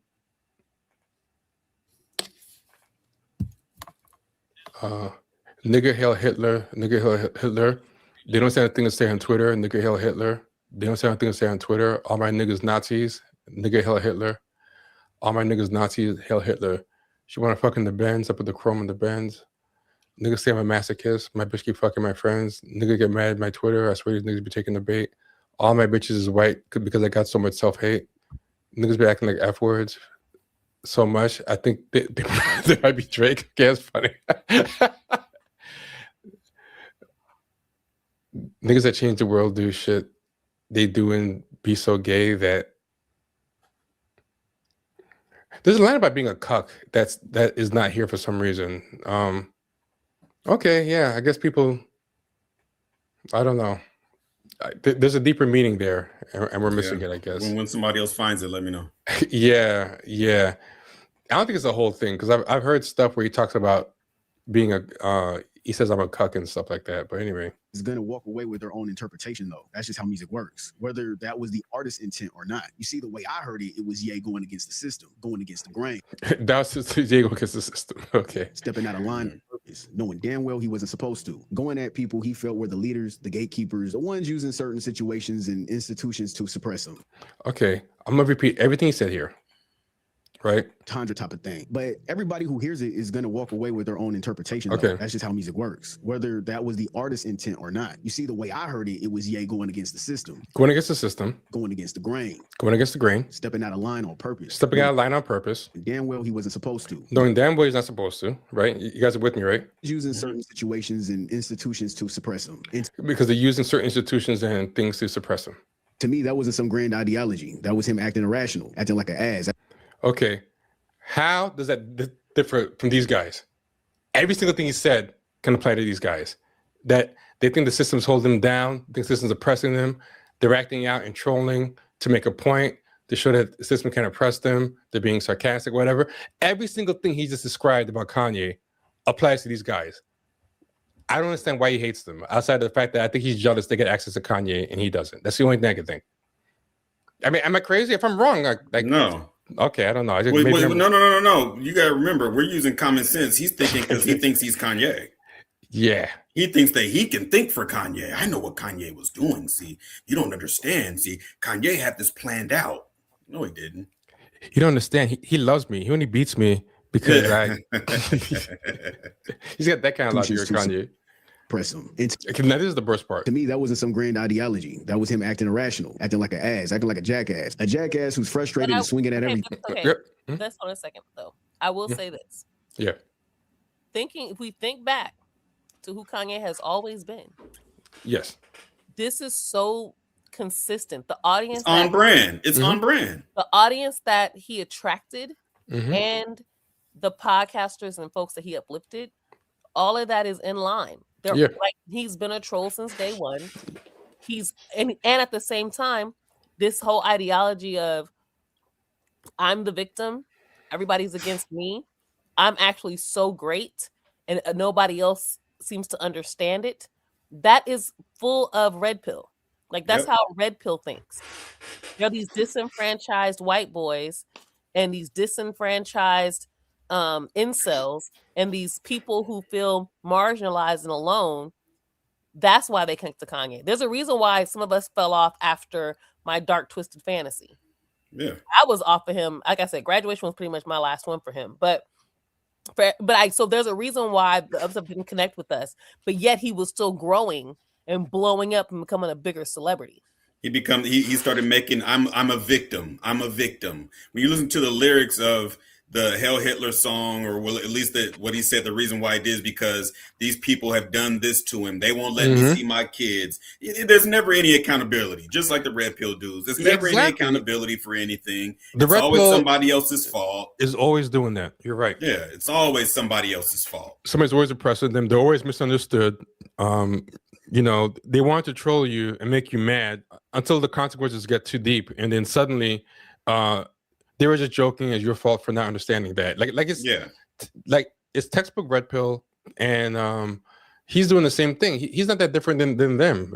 For Kanye, like the way he's shooting him bail. And deleted makes the same excuses because this is who he is. Yeah. How I took the song, and that ties into my theme. That's why I use Huey. Everybody knows Huey is named after Huey Newton, founder. Like, what does that have to do with anything? The Black Panthers. The Panthers weren't about chaos, though. They were about rebuilding. So, are you saying Kanye and his mission with all that shit was to be like the Panthers? Like, because I feel like they wouldn't say slavery was a choice. They wouldn't say a lot of things that Kanye. I mean, Kanye was saying anti-black things even before he did this turn. Like, no, that song was like, 100 white girls. He always had like weird things he was always saying, and I always think his songs were always a little bit anti-black. Kanye has always had these interracial sexual fetishes that he raps about. Yeah, and he's always said like weird things. They just weren't as. But yet, what does Huey from Boondocks has to do with anything? Nothing. It's just another thing in line that people his weirdos in his generation. I'm not gonna say everybody in his generation, but weirdos in his generation. They're obsessed with the Boondocks. They're obsessed with Kanye or Lil Wayne. They're obsessed with LeBron. It's all the same shit. And I hate that people act like the Boondocks was this woke pro-black show. Like just because the main character was called Huey. Huey did not think and talk like a real radical. Huey was a shit lib. That's all he was. Huey was always talking about respectability politics. He was always talking about nigga moments. The Boondocks had a lot of weird anti-black respectability stuff in it, and Huey didn't like black people much better than Uncle Ruckus did. He just wasn't as extreme. Like the joke about Uncle Ruckus isn't that he thinks bad on niggas. The problem with Uncle Ruckus, his crime is that he doesn't understand he's one himself. Yeah. And Huey's not. That's the real tragedy in the mind of the show about Uncle Ruckus, that he is one of the bad blacks. He is what he hates. Yeah, whereas Huey hates him from an elevated place.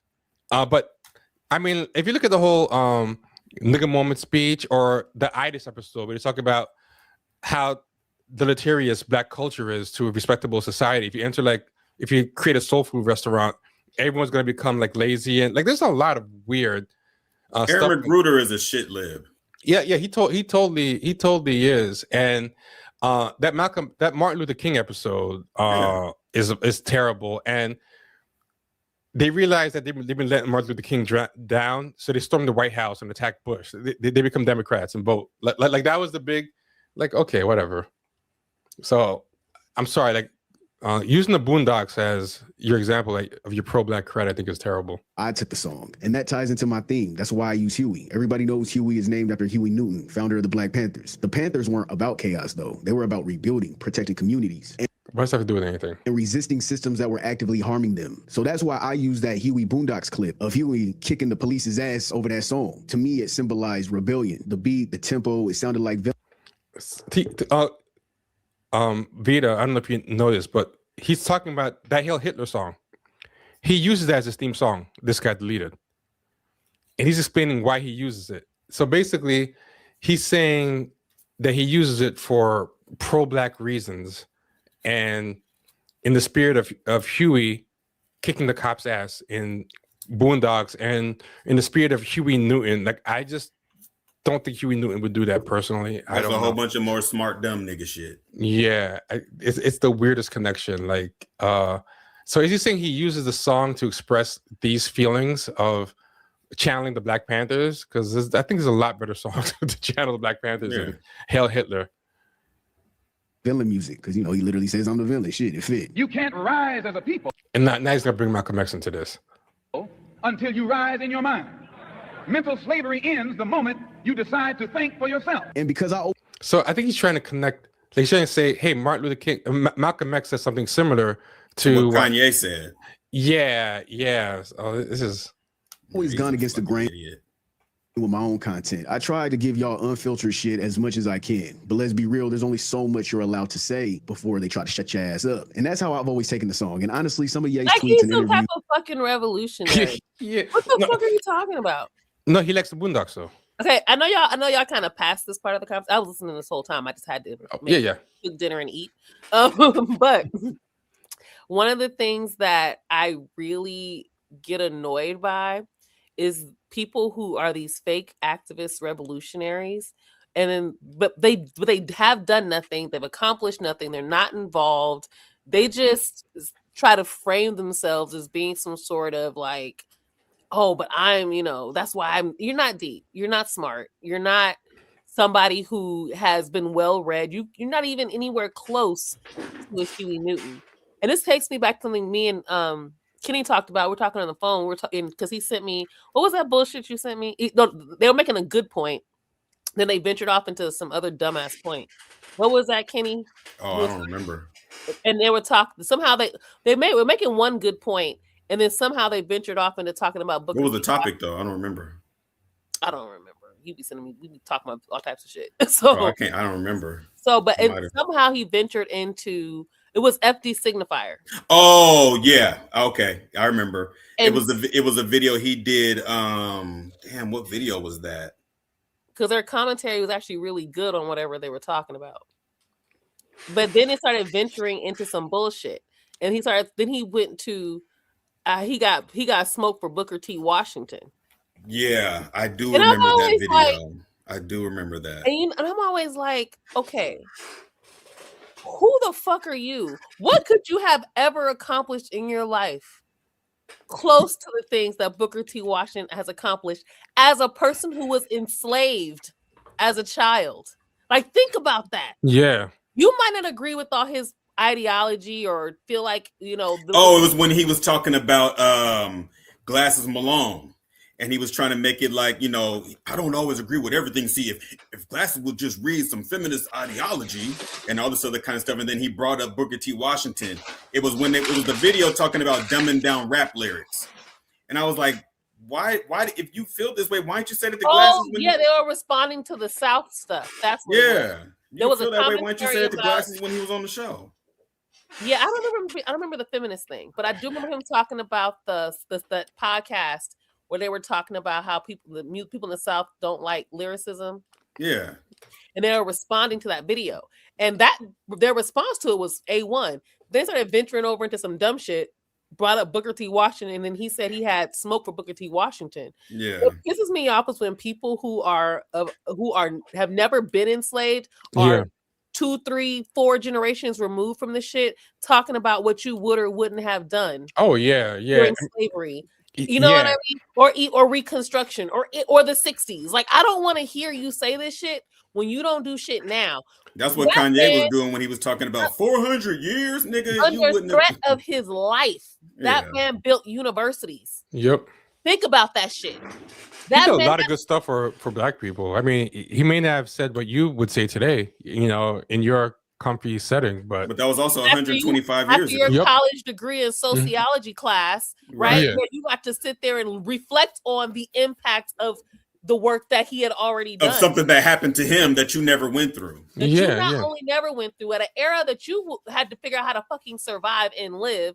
And you have all this fucking quote unquote smoke for somebody who accomplished all this without a blueprint. There was no one else who had done it before him. There was no way for him to know that this ideology may or may not have been helpful. He didn't have a book reading it and comparing and contrasting notes because his professor put it in his fucking syllabus. Think about that. But they want him to have wanted to overthrow capitalism and whatever. And he's just trying to live. Like, he allowed so many Black people to be able to be self-sufficient because he trained Black men and women in a lot of useful skills, that they could use in the workplace. And Black people needed that straight out of slavery. They needed, to be able to get these types of skills and jobs. And he did it when a lot of other people wouldn't. And they get very stuck on, that he didn't have the quote unquote right politics. But if you read a lot about Booker T. Washington, he did a lot of stuff that he didn't publicize. Like, he had to be a certain way publicly, but I was reading that he supported a lot of more radical causes than he cosign. You gotta remember, he had to get money from rich white liberal philanthropists Exactly. in order for him to do for us to have any of this shit. Like it's kind of like how you think about like how organizations that do local community work, they have to apply for all these grants. They also have to present themselves a certain way so they can get that money and funding so they can take care of their communities. So you're talking about someone who did this on a larger scale at a time when there was no blueprint. And it's a different kind of white liberal back then. Like the white liberals today, they enjoy being told how much they suck. They got a kick out of it. It's like a weird masochism thing for them. Like, you know, they like being told about their privilege and their how to upholding white supremacy and like, oh, this is great, Tyrone. Here's some money. You know, like they love it. But that was a flying back then. It wasn't the same type of white liberal. Like they were still pretty openly racist. You couldn't pull that. Right. And They just didn't believe you should be legally enslaved by the Constitution. You know, like they felt like, you know, we could still make money off of you. Yeah. You know, there's labor, you know, like, so it's not like, so yeah, to either way, it's just one of those perspectives that I cannot stand is when people in present day try to talk about what they would or wouldn't do, or even having some sort of issue with Black people who had accomplished way more in their lifetime, having been enslaved, having lived through Jim Crow, having to live without basic civil rights, that you get to sit on your fucking podcast and enjoy. Right. You know? Oh yeah. Yeah. Somebody's kicking in their door because they said something on their little podcast. Okay, so let's just wrap it up with this last 30 seconds and then we'll be gone because it's gone on for a while and it's like really late here. It's like one interpretation here. So let me just knock this out. But I'm not Ye. I can't speak for that motherfucker. He a grown ass man. I can only speak on how I felt it. And yes, I'm a troll. I'm an asshole. I'm a dick. I don't give a fuck. And I'm tired of watching right wing and white content creators say the N word with the hard R, mock my people, disrespect Black women, and get away with it across the entire internet. YouTube, Kick, Twitch, all of it. They don't get silenced. They don't get banned. They don't get consequences. And I'm tired of people trying to compare them to other Black people that do it. You know, it ain't the same, man. I'm a hold mine accountable when it's time to hold them accountable. It doesn't give white creators a pass to say, oh yeah, well, you know, they said it. He said it. Like, nah. Cut it out. So yeah, that's my way of saying fuck you at the beginning of my video for anybody that was wondering. It is what it is. And honestly, from my perspective, that shit slapped. To me, the song was about going against the fucking grain, saying fuck you to the system, saying fuck you to America dressed up in 3Ks. And that's how I heard it. That's how I took it. But however, that doesn't mean that's what Ye meant by it either. You know what I'm saying? He's his own grown ass. Nigga, if you don't get the fuck out of here. That's how you took it, but that might not be how he meant it. But weren't you saying all that to defend Ye? You were trying to say that people didn't have the nuance to understand that he was saying fuck you to the system, and now like, he's contradicting himself all over the place in this thing, and people are loving this video. I don't understand it at all. It's utterly incoherent.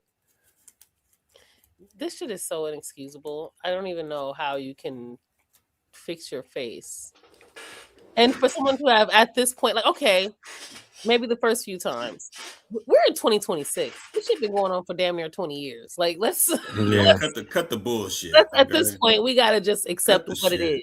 You know, there's a lot of people I like growing up that I realized were not all that. That it happens. Like I don't understand why people are so needing to make this.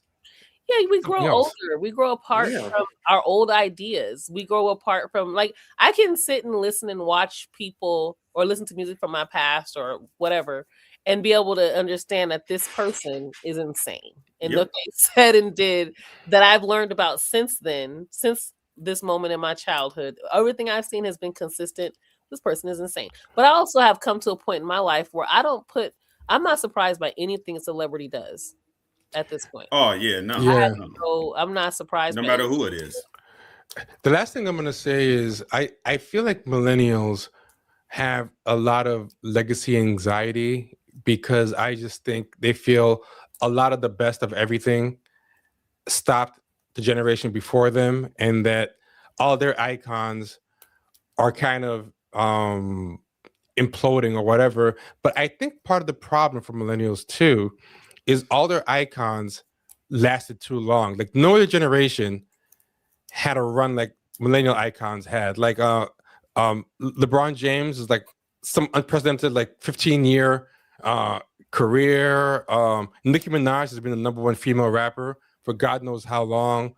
Kanye West, like Kanye West is not millennial, but he's a millennial icon, as in he was big when they grew up. Like, and I think if your career just goes on too long in a super prominent way, especially in this age of the internet and constant surveillance, you're just gonna make people sick of you because you can say something fucked up sooner or later. I think, and I think that's kind of what kind of screwed up a lot of these millennials and how all their icons are leaving dubious legacies and stuff. And I think it's just because they just been around too long. Like if Lil Wayne never did that Carter 6, you know what I'm saying? Like Right, that's, if you know, it was as bad as all his other albums, but you know, he pushed his luck a little too much. And yeah.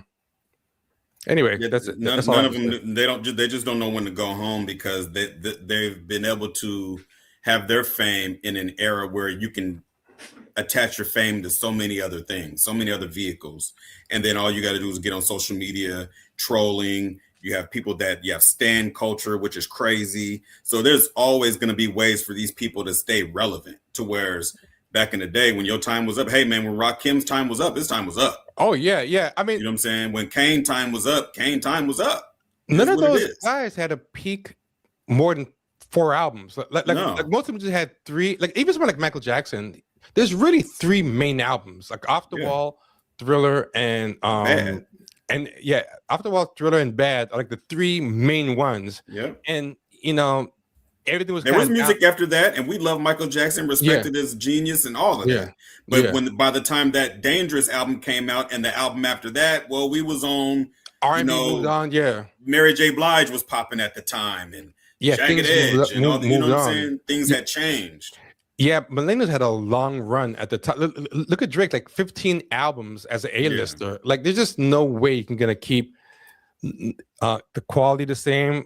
That you're not gonna say something messed up, especially now with the constant surveillance and the mics in your face. So yeah, I just think late Gen X, early millennials, they just didn't know when to go home. And now all the legacies, you got Nicki Minaj hanging out with Trump and Drake walking around with braids looking weird. And yeah, well, even and look, this is the thing. That's gonna end too. Then what? Mm-hmm. Yep. You know what I'm saying? Trump ain't gonna be around after 2028. Then what? Yep. Your music is still gonna suck. So what are you gonna do then? All that's left for these people to do now is do like feet finder porn or something. Only fans, only fans. But I think that's the other thing, that these are also the artists that started off in the main, like that started off in the transition era from being able to be an internet mixtape, smack DVD era to being mainstream celebrities. You know, I'm thinking Wayne, Drake, Nicki in particular, right? Yeah. And so, and remember, all 3 of them, you know, started off not without being mainstream. Like they went to mainstream after having already been established in the hip hop world. But they also skipped like a middle step too. I feel like they went from mixtape people to being super mainstream A-listers. Yes, very interesting too. Yeah. There was no climb through the middle. Yeah. Exactly. So you're also looking at the fact that these record labels are looking at numbers on social media, looking at numbers on YouTube, looking at you know what I'm saying? The data was different.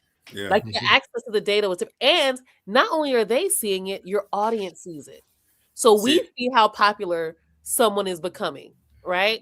We're watching it in real time. That wasn't the case with the previous artists, our previous rap stars. They had to go through that middle step. Yeah. And the grassroots grinding. Yeah. And then we're looking at algorithms. Mm-hmm. See, and that's why I said a long time ago on the podcast. That's why I said on a podcast a long time ago, you know, when we were talking about the Drake Kendrick beef, I said Drake cannot be number 1. If he's not number 1, his career is over. Yeah, because that's the way his trajectory went, and because he went from, like Vita said, he went from straight we barely know this guy to all of a sudden he's everywhere. So if Drake is not number 1, he can't be number 2 because his fans campaign on that. They all started the game at number 1. I mean, LeBron came in as king. He was like GOAT contender right away. Drake was number 1 right away. Nicki Minaj was the number 1 female rapper. Number 2 is not a bad thing. Yeah, it's not, especially later in your career. But these people don't know how to be number 2 because they never were number 2 coming up, like what Vita's talking about. They jumped straight to number 1. Like someone who drops to number 2 who was number 2 on the way up, you know, it doesn't feel as bad. They've been there before. They know what it feels like. These people have no identity outside of And nobody you gotta to number remember, 1. it was a lot harder before for rap artists to cross over to those Yep. Billboard charts, those mainstream Billboard charts, to get in the hot, was it the hot 200 or whatever it is? Like, in order to get to that, even make it to that list sometimes was the feat, right? Yeah. I watched that show. What's that show? Unsung. And it's interesting because you'll see these artists who are just happy to get a number 1 on the R&B chart or happy to get one on the hip hop chart, you know? So because they weren't going to make it to. Is there even an R&B chart now? If there is, no one talks about it. People used to look at the R&B chart. I feel like they do exist, but what's interesting, I feel like there's artists that are, at least I haven't, it's been a while since I've looked. The kind of artist that would be on it would be an artist like her or somebody, you know, or like back in the day would be like a Tamia or, you know, or somebody, or Deborah Cox. Like, they're huge in the Black community, but you never hear them on the radio. Black famous. Black famous. I just think because the internet's different now, it's hard to really see it the same way. Because people that you like, look, for example, I'm genuinely surprised at how big SZA became. Yeah. Because she's the type of artist that would have been back, I feel like, in our era on the R&B chart, a huge Black celebrity like a Jill Scott or something, not talent-wise, but you know what I mean. But I can tell you for a fact, a lot of white people have no clue who Jill Scott is. And she's huge to us. Yeah. If Jill Scott walked down Crenshaw right now, the whole hood come out. The internet made it hard for things to be kept a secret anymore. Like, you know, because now we have all our conversations in mixed companies. So yeah, people find out all types of stuff now.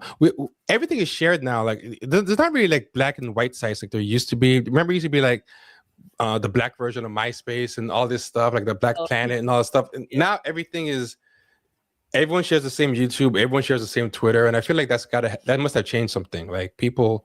Yeah, absolutely. Can just stumble on each other's. I saw a video of these 2 white podcasters talking about the word "unk."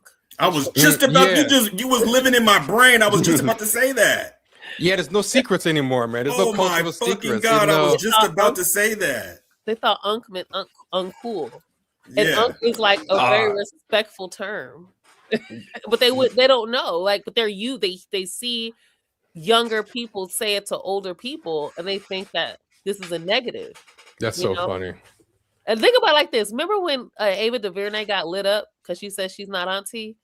And Black people got mad? And it was like, wait, we love our aunties. What the fuck are you talking about? Like, and I think what she was upset about was thinking about Aunt Jemima type shit. And I thought maybe she didn't like feeling old. I thought maybe she was self-conscious about her age. Maybe it was more connected to how, like, Nina Simone said, "Don't nobody call me auntie," right? Because that's ridiculous. Nina Simone's reason was because it comes from slavery, right? White people will call you auntie. That's not, you ain't connected with. Or Uncle Ben's, you know, like Uncle Ben. Yeah. There's a reason why that was what white people who were not related to you. But when Black people call you auntie or unc or whatever, it's a term of endearment. It's respect, right?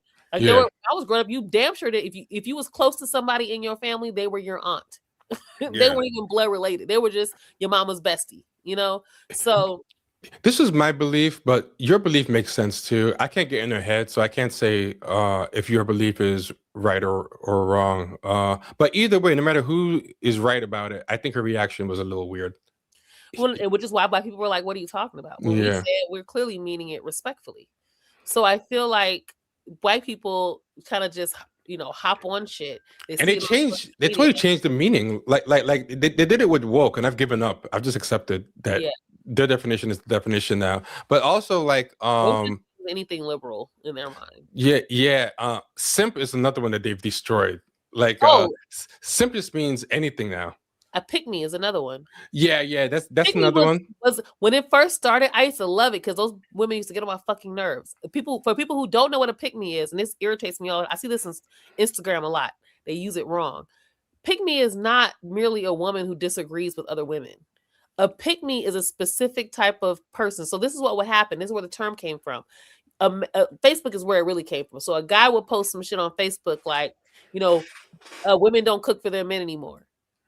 And then all these women start saying, I cook for my man, or if I got a man, I always cook, or whatever. That's because they're trying to be seen. The guy posted that because he's trying to find a girl that wants to get picked. And they're saying, hey, me, I want to get picked. Yeah. Right? Like, praise and love me because I'm the type of woman you're talking about. That's what a pick me is. Or when you throw other women under the bus specifically for the attention of males, right? That's a pick me.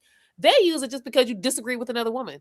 Oh yeah, yeah. They do that. They do that all the time. I saw a white Bernie bro accuse another white guy of simping for Cuomo. And I'm like, that's not what simping. Basically, if you're an apologist for somebody or you're saying anything overly flattering, you're being a simp for them. I'm like, no, a simp is a very specific. I thought you were going to be, what you're saying is so much worse than what Okay. I assumed. Because I've heard people use simp wrong, and they'll Yeah. use it just to mean a man who doesn't hate women, right? Or just Yeah. protects the girl, or loves his girlfriend, right? Or Yeah. bought his girlfriend something. So I thought that's what you're going to say. No, The I'll never forget example you used is simping for Cuomo. that's how I even started. worse Yeah. than what I was thinking. That's even further outside of what it's Yep. mean. But anyway, this is a good way to end it. It's exactly 1 o'clock here, and actually it's past 1. Anyway, thanks everybody for doing this. Thanks everybody for staying up with us this late. And I'm gonna try to get 7 hours of sleep, and I'll be good. All right, y'all. Good night. Take it easy. Good night.